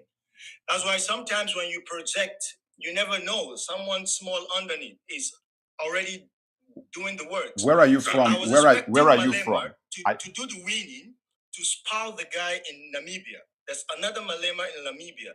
There's another one in Ghana. Right. I was waiting for him to spoil the guy in Senegal. I never knew the guy in Senegal will be the one now to spoil him. Right. Because Malema, you like it or not, has taken energy from the guy from Senegal. May 29 is gonna be Where are you from? I'm in Lagos. Or you're in Lagos. Are you Nigerian or you're from another part of you're Nigerian? No, I'm Nigerian, full-blooded. Okay. No. The reason why I'm asking is that I always like to know where people's perspectives are coming from, because that's interesting to me. Because depending on what your background is, where you grew up and so on, I've noticed that there are differences in how people see these conversations, which is why I always ask people when they come into my rooms that always introduce yourself, where you're from, your culture, your thing. Because you see, that is something that I think is important for us as Africans, is identity, and actually having some awareness of what your heritage is and your culture is, as opposed to this whole thing. Because when you're in England or America, they always say, oh, forget about all of that, you're American. Forget about all of that.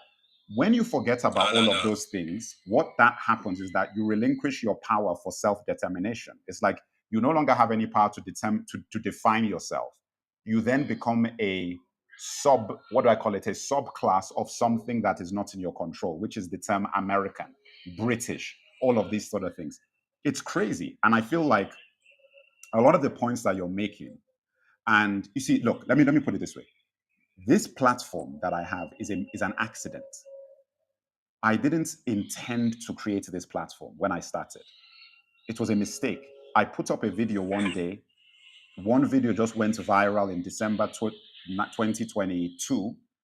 I put up another video. That one went viral. And before I knew it, I had a platform, and then I started doing. So all of the things, even now doing lives, was also not a plan. Like my intention was just to make a few videos once in a while. It was divine intervention, King. It was an accident. It wasn't well. Okay, so let's maybe. But I what I'm saying is that I didn't plan to be doing what I'm doing. Now that it was when you defined about a do something more than something. Right, but I guess my point about this is that everybody has a role to play. Is my point. That's where I'm coming from. Is that I feel like everybody who's on the stage now is important and has a role to play in making and affecting some kind of change. I'm going to be in Nigeria next week, for example, and I'm going there and I have plans of what I'm doing. some other business thing. I've been in South Africa now for a while, you know. I've done a lot here. In fact, I have a lot of videos to share of the stuff I've been doing over here. But I've learned a lot from being here. It's the first time I've ever been to South Africa in my life. I've never been here before. So now I came here, I'm like, man, you know what? It isn't what I thought it was.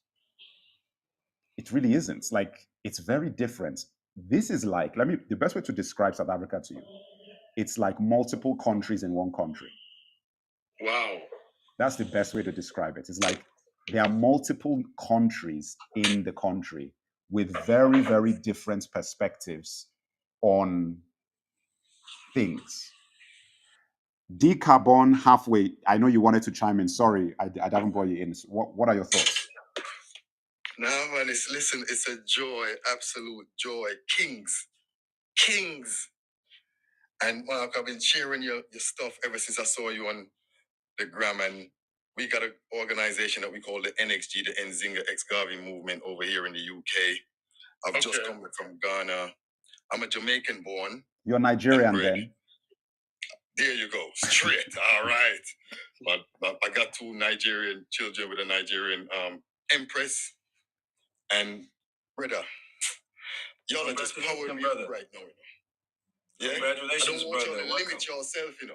You said something about we need somebody to start it. No, we need ourselves. You can start this, King. There is nothing. Now, let me touch on the Senegal Prime Minister, President, whoever it is. From everything, all of my studies, I'm a 72 baby. Okay. Now, from all my studies, I'm coming from the US, lived in Brooklyn for a while. I've been chasing the Pan-Africanism to Dr. Henry Clark and the Joseph Benyikinen and all of the ones that come up and passed on and their ancestors now. Now, from what I know, and I've been looking at this game for time, it don't matter where we are on this planet, whichever country. What I'm realizing is every president, prime minister that they put in charge of whichever country, wherever it is on this planet, these people are chosen. Yes. They've been picked. Yeah. They've been handpicked. Now, with the Senegal president, prime minister, or president, whatever it is, until I start seeing him do some things, that I've got nothing to say because I know they're all puppets. I know they have to do something to get into the position that I they're like in the first place. I like what you're saying, because I'm going to keep going, but I like what you're saying. I hope everybody heard what he said. Everybody who's listening, I hope you guys heard what he said. Action is better than words. Yeah, because remember that I said earlier in the live that this one, I'm waiting to see what happens, because this is not Captain Traore. Captain Traore is the real deal. Like, that's the real deal. That is the real deal, because the second that Captain Traore got into power, he started doing things immediately. Yes. From the second he got in, they've tried to assassinate that guy 6 times since he's gotten into power. 6 times. Because this guy, every month, it's a new thing he's done. Every month he's giving his gold refinery, nuclear power. They're doing their own currency. He's removed French as the language. He's changed it back to the indigenous. All of these things he's done within 18 months. That's the real deal. But sorry, Decarbon, carry on. I cut you off. Keep going. Sorry. Yeah, so action is what we're saying. And one of the biggest disappointments I've had in my lifetime, as y'all all know, is was that so-called President Obama. After him, I have no more faith in no one that they put in any position on the face of this planet. What's going to happen is, like you said, Mark, it's going to take, we don't want it to get there to a position where it's that bad for us to then get up and do what we got to do.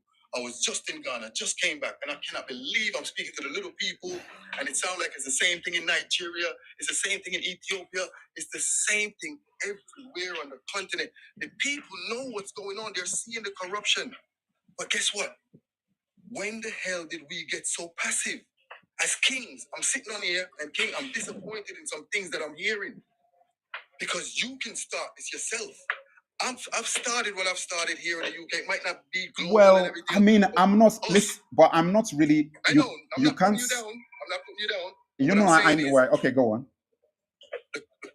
Sometimes we're cursing ourselves with what we say, and we're not looking for any savior, no way, shape, or form. We're not looking for no Jesus Christ. We're looking to self, and I can guarantee you, the people are the only saviors. Us, the little people, not those ones in power. They've been chosen. They've been picked. It don't matter how good they are in the beginning. I would love to see Malema, what he's going to do, because he's talking some tough talk.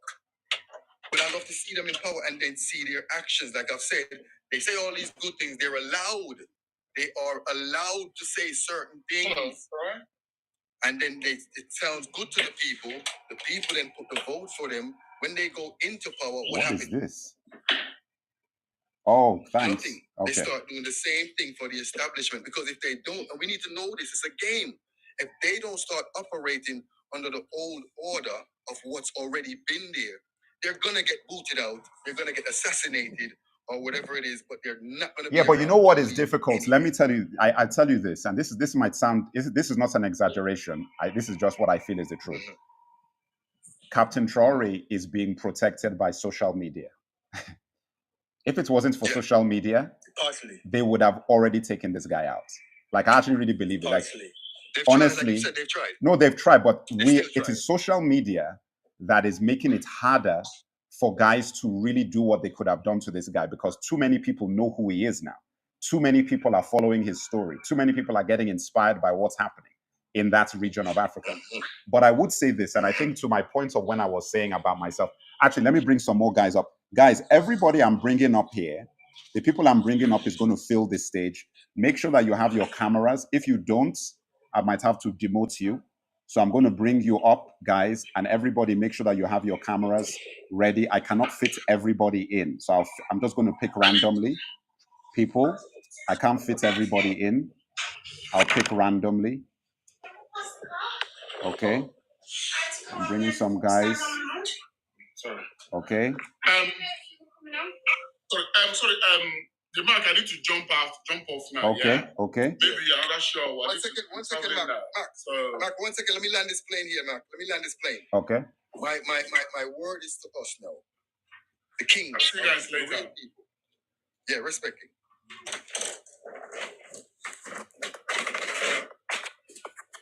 Okay, I'm getting a lot of. No, There's a lot what I want us to do is have an insight into what I'm saying. It's not a disrespect to anyone. Mark, I love what you're doing. The information, like I said, we share it in our groups, because our group is a lot of Pan-Africanists in there, and they love to get the information on what's going on in Africa on a whole. What the system has done, and I want y'all to peep what I'm saying, because it's a game. What the system has done, they've directed us now to platforms like this, where we'll come and we'll vent here. And in our consciousness, we're thinking it's making an impact. No, it's not. These are the people that control these things. We're going to need boots on the ground. It's going to start with each and every single one of us on an individual Yeah, but how level. do you think you inspire boots on the ground, though? How do you think you inspire boots on the ground? Meaning us, the people. Start with your community. No.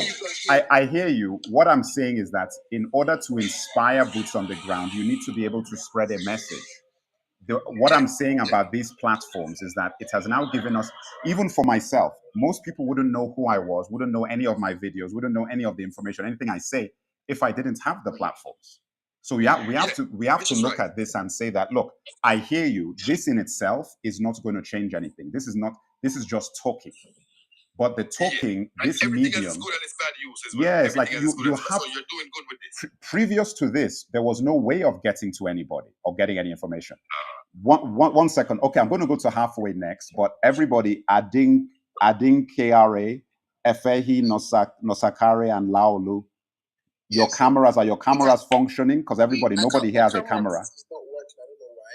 But yeah, when we're ready to add, I really love to add something to it. But my camera is not working. What about Elehi? I've got some problem as well. How has everybody got problems? What's going on? Yeah, because I'm trying to click on the camera and it's not working. All right, so halfway, we're going to go to 1,000 followers. Go to halfway next. Halfway, go ahead. Halfway. Good afternoon, everyone over there. Yes, good afternoon. Also with me, I'm not to 1,000 followers. Okay. Who is speaking? Wait. Is this halfway or who's speaking? 270 followers. But Yeah, hold on. Let halfway go. Yes, please. all right. Good afternoon, everyone. Okay, you're gonna have to speak directly into the mic so everybody can hear you. Are you hearing me now? Now it's better. Okay, yeah, go ahead. All right. Good afternoon. In regards to the carbon, the kind of way with the Caribbean is a lot different. Caribbean is aware of they are aware of they normally I happen to go to school in Caribbean, University of West Indies, so they are aware of their what colonizers. They are aware of their background The and history. everything. But in terms of Nigeria, do you know that they don't teach history in Nigeria? Yeah. No, they banned they removed history from schools. Yeah, they've removed it from school. So now, my own question is, how do we? Because apart from this internet or this thing, if you go in, you see that a lot of people don't do this thing that where would they talk now? This our discussion is on internet too. When you go on ground, you see it's a lot different. People still believe that Jesus Christ is somewhere building house, building something for us. So how do we get to the people? Well, no, it's very I have an answer for that. And Ghana, whenever I talk to even when I mention Nigeria, Ghana is Nigeria as far as I'm concerned, because the mentality is so similar. It's so similar.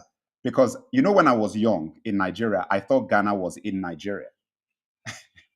I used to think when I was a kid that Ghana was actually a state in Nigeria. I didn't realize it was a different country when I was a little kid, because there were so many Ghanaians in Nigeria, and the personalities it was like the same group of people. And the reason why I say this is that we are afflicted. Some of these countries in Africa they're like blocks of similarity. So you have some countries where you get these 5 countries, and the way that they think is very similar. Then you get another group of countries, the way they think is very similar. When I look at Ghana, Nigeria, Uganda, Kenya, there are a lot of certain similarities in behavior that I believe came from the British influence on our history, Absolutely, of the way that we think.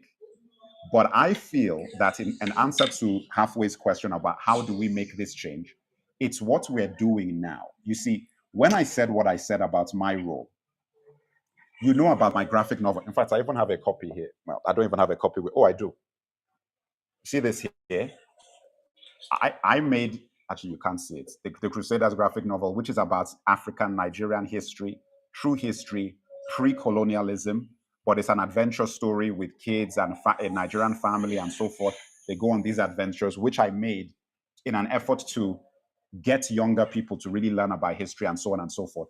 I'm doing true African history books. I've been working on those history books of African history of various countries. I've done Ethiopia, Nigeria, which one? Ghana and Ethiopia, Nigeria, Ghana, and South Africa are my first 4 books I'm doing. When I release them, they'll be available for people in ebook, digital format, and physical copy. I'm going to be doing as much as I can to get people to know where they came from. The reason halfway that people are not thinking that way is that they do not know their own history. That's why. It's a simple answer. If you do not know where you came from, you're lost, because you're going to be defined by whatever group took your history away from you. That's just the way it works. So we have to, it's our responsibility to do what we can do to educate ourselves on where we came from. Yes, go ahead. Our generation don't read books. We don't read books. If you put it in a book, we're never going to understand it. The only reason why our generation... Who's speaking now? Sorry, I can't see who's speaking. Who's speaking? Laulu. Okay, you need to get closer to the mic. I can't hear you. Closer to the mic, please. Okay. Wow. All right. Can you guys hear him? He's trying to suggest that part of those books that this present generation don't read. Maybe probably you put it on audio. We don't read books at all. All we do is online. Like what your videos online. That's how I got to know a lot more. And I started looking in sequence. Oh, right. Yeah. Okay. So you're saying that if I had audio books. Exactly. No, just keep on doing the videos you're doing now. I can't just make it more graphical. That's I cannot contribute a little. pictorial ebooks. People won't read it. They won't read it. Okay. Something pictorial. Okay, so let me go to Can I another contribute a speaker. little? Yes, go ahead. Go ahead. You said before that. Go ahead, Elehi. Go ahead. Okay, look, we need to get organized with this. We're losing the organization of this conversation. Who is Elehi? Unmute your mic and make your point so that we can move to the next place. Or if you're not going, then I'm going to pass it to Adin KRA. Can I speak? Yes, go ahead. Okay. You said before that you visit London Museum, and also one museum. You also say I was listening to you on off camera. I forgot the name of this city in London. You say you visit the two museums. Okay. You see a lot of St. our Pancras. statues there. Our statues there. Can you hear me? All right, I'm going to have to disconnect. I'm sorry. This is not. Hello, can you hear me? All right, I'm sorry. That was a bit too. It was a bit too confused. The line was. Adinkiare, you're up. Please go ahead. All right, thank you very much. Essentially, I used to live in the UK. A few years ago. Basically, grew up in the UK and as well as in Nigeria. But I'm currently living in Germany due to work reasons. So I've heard every aspect that every one of us have already spoken, and what is currently happening in our country, I believe, let me say Africa as a whole. Julius Malema is making a very, very great point, and I think if the upcoming leaders or those who are aspiring to be leaders can follow that lead, that would also be great. As well as the guy, I can't remember his name now, the military guy from the Sahel state. What he's done so far is absolutely brilliant. I mean, getting the Russians involved, it is really, really crucial to keep Africa strong and build ourselves in different areas. Okay.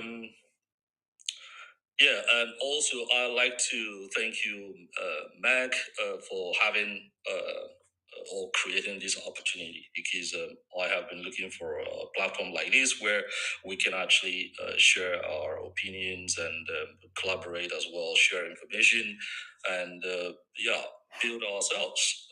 We need knowledge. The issues we have as well is that we don't read. The secrets, knowledge are hidden in books, but for some reason we don't have that energy to do that.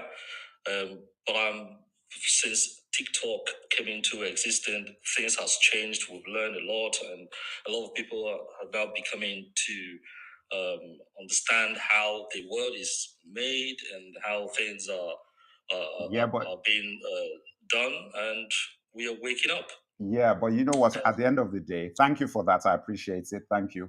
I would say this is that, look, the problem with TikTok, and I'm going to say this now because I haven't said this point. And before I make this point, I'm going to go to Theophilus next. Don't worry. This is the thing. Everybody listening, guys, I'm winding down the show soon. So if you're on TikTok, Instagram, YouTube, X, please make sure that you click the link in my bio and you sign up to my newsletter.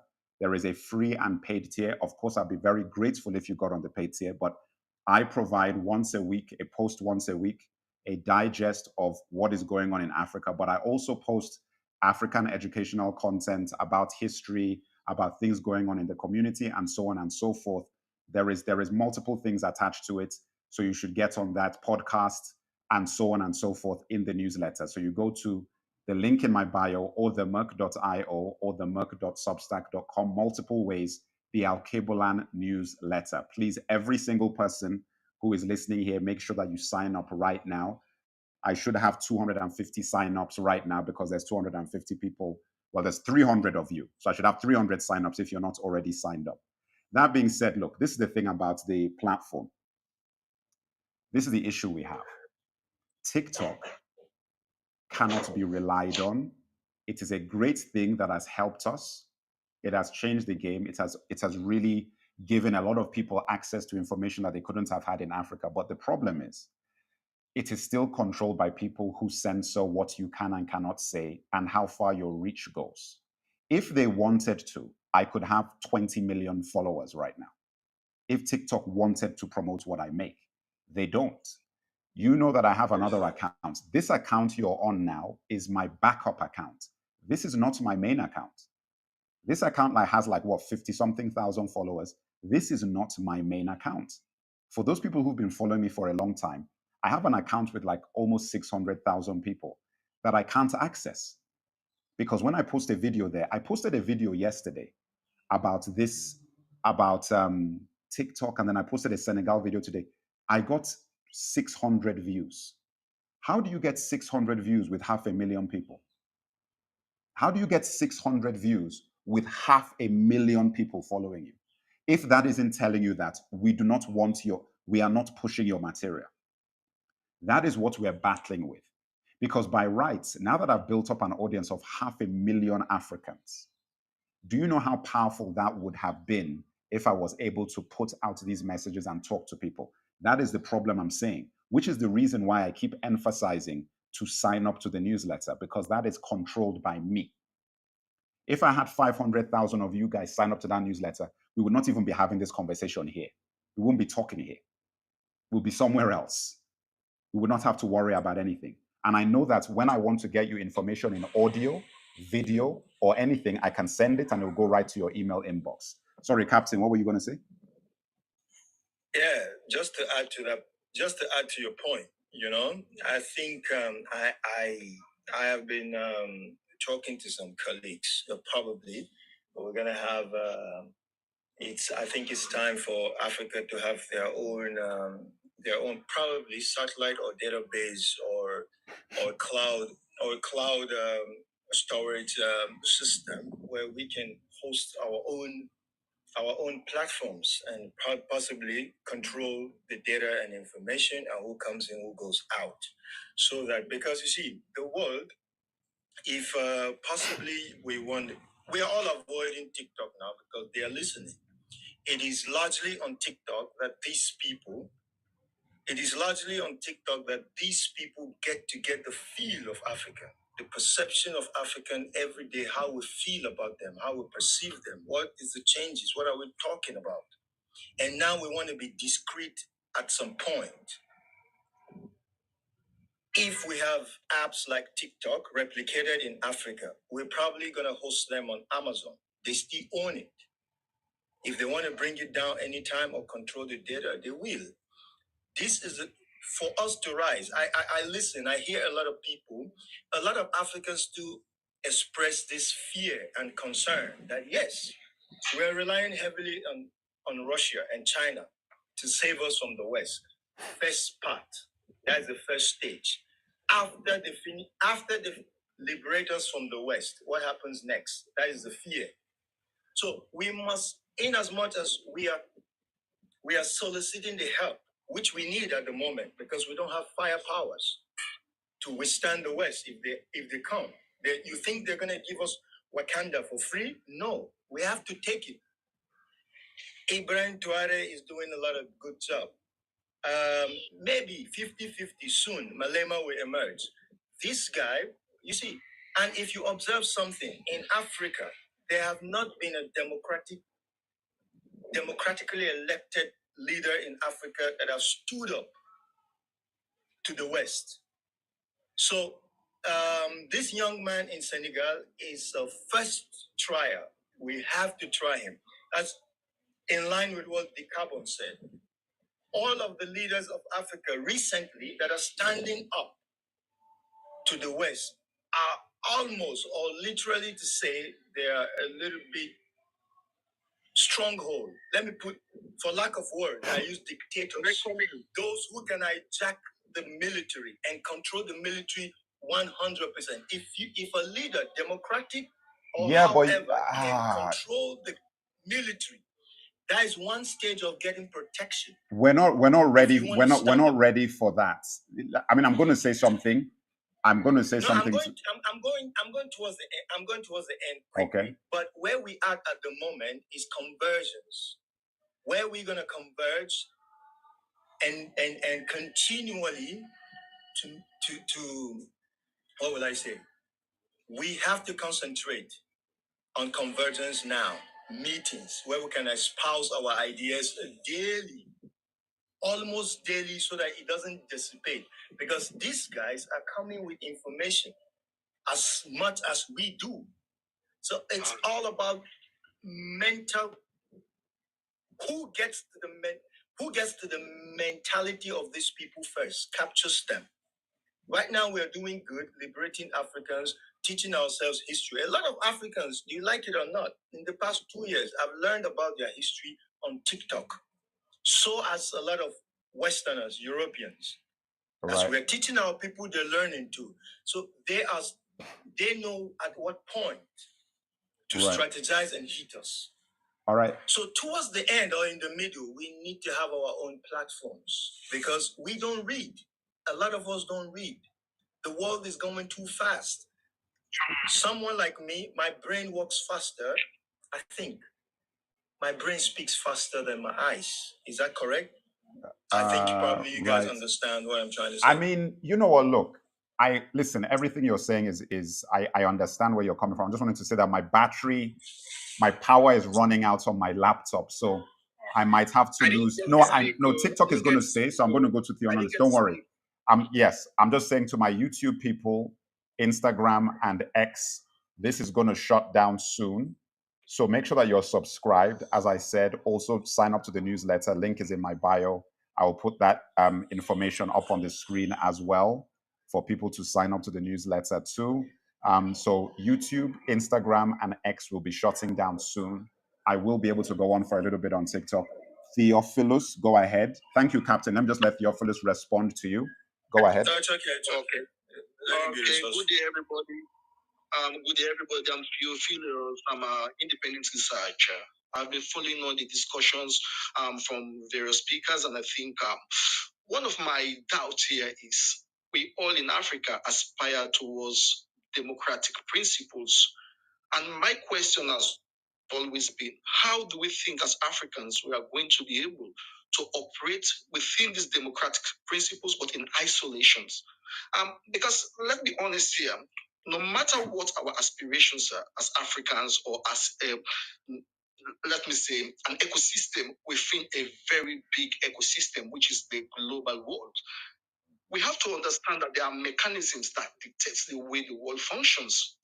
We might have all our aspirations to be independent, to do things in our own way and do our own stuff here and there. But is that going to be feasible? Wherein there are centralized banks in the world, there are centralized research system in the world. When you talk about medicines, we talk about this, we talk about that. Wow. All these concepts, as Africans, how are we going to operate? Take, for example, the population of India is the biggest population now in the world.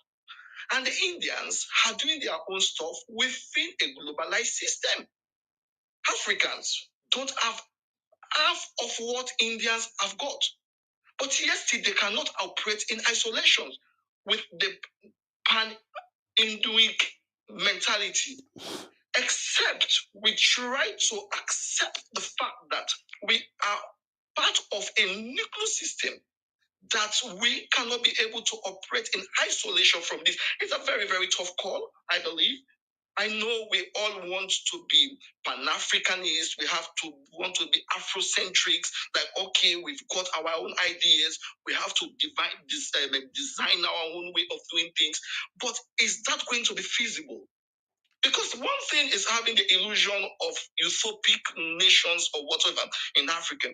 Now, let's take, for example, one of the guy we are admiring right now in Senegal. One of his manifesto stronghold was, okay, I'm going to withdraw the CFA from the support of the Central Bank of France and this. He has to go back on that promise because as soon as he made that statement, investors or people that are foreign investors and what, so that is not going to be feasible. Well, people have tried other ways. Let me just plan here. Take for blockchain, the bitcoins and all these things. They come in as great ideas. But nowadays, you have to make sure you are connected to a centralized system for you to be able to be functional. So my own philosophy, or what I think, is that it's true that Africa should be proud of their heritage. We should be proud of what we have and this or that. But we are not going to be able to operate in isolation. And until we accept and believe that this is a new world order, and wait a minute. I'm not understanding. Global. When you say isolation, you're saying that we need to work with.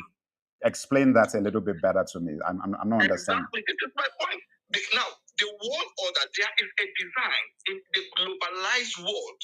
Whether you talk about the free market system. Oh, that. Okay. All right. Okay. I get it now. Okay, I understand. Yes. Whether you talk about the free market system, you talk about research. You talking now. Let's take for example. No. Wait. Hold on. Before we go too far, hold on. Wait. Hold on. Let me just make a small point to Theo, please. Okay. Point of fear. You don't want to try a new thing. Yeah. No, but Captain. And there's nothing new. Let me respond. Hold on. Wait, hold on. Let me just, so that, because he's making a lot of points, let us just stick. Let's just figure this and answer this one. Stick on this point. Right. Listen.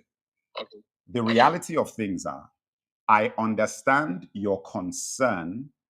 I respectfully disagree for the following reasons.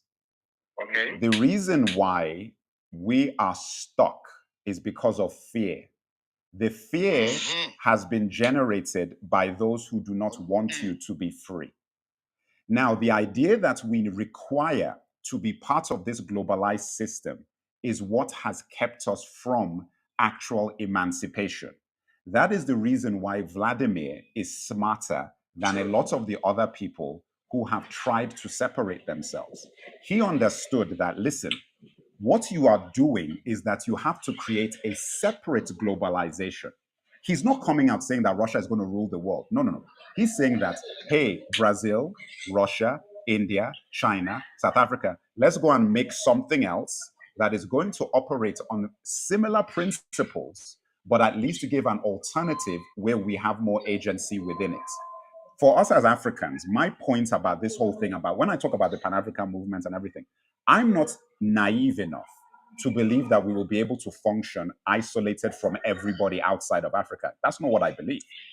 What I do believe, though, is that we cannot be part of this globalized system. That is what you need to separate yourselves from.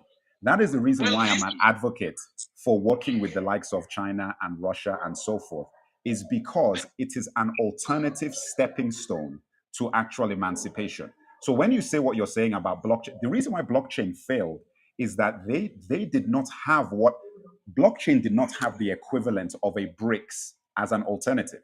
They just came and said that we're just going to fight the world banks. Everybody come and do. And people were like, no, the World Bank will just crush you because they control the courts, the laws. They can sanction you to hell. They can tie you up in red tape, do all of this stuff that they did to sabotage it. The point I feel that we need to understand as a community is that, A, this is the first thing. We have to, first of all, look at democracy and ask that, is this Western democracy something that functions effectively within our culture? Is it what we need now? They got there. Remember, the UK and all of these guys got to democracy after 1,000 years or 500, why by hundreds of centuries, when they were doing their own kings, queens, and monarchy. They did all of that. And when they were ready, they decided that we were now going to have democracy. And the truth about their democracy, which is what any American will argue with you and say, And any Briton will argue with it and say, go and ask the British or the Americans. They will tell you that this democracy isn't real. It's false. Thank you, The idea of having two parties is fake. They're not really two parties. They're just these two heads of the same hydra. That's what a real guy in the UK will tell you who knows what's happening. Is backed by military Yeah. So the thing is that the reality is that what they're hold on. This is the thing. What they're selling to us, is a completely different form of control. That's all it is. They want to give you illusions of choice, but it's not real choice. Like this democracy thing isn't real. So when you see a guy like Captain Traore, exactly the point I'm making, and within this same democracy, which we believe it's not a perfect system. This is what exactly I'm trying to make here. But you just we said all know that in democratic principles there are weaknesses. Like the minorities are not only minorities, but they got their so then what I know? Okay, then Theo, even what? when you're a minority. So then what are you saying though? I respect. Okay. I'm confused about the. Let's leave all of that. Simplify to one sentence. You are not linking the point. What are you saying that we should do then as a community then? Just give us one sentence that if you say that this is not working, what are you saying we should do?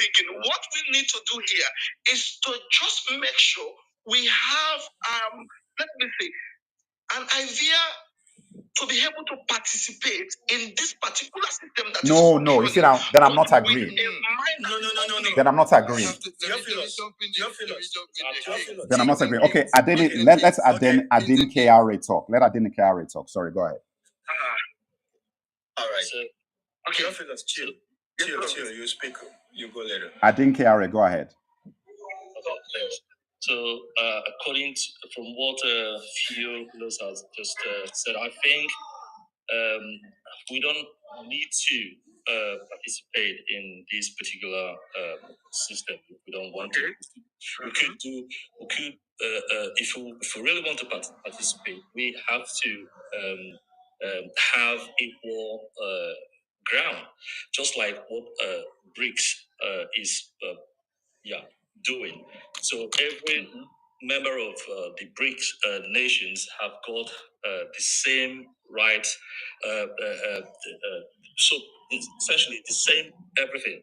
So for this particular system that we're on is more like imperialism in guise of democracy, and that's just what it is. So what is happening is what the West can do, the other nations that are not part of them are not allowed to do it.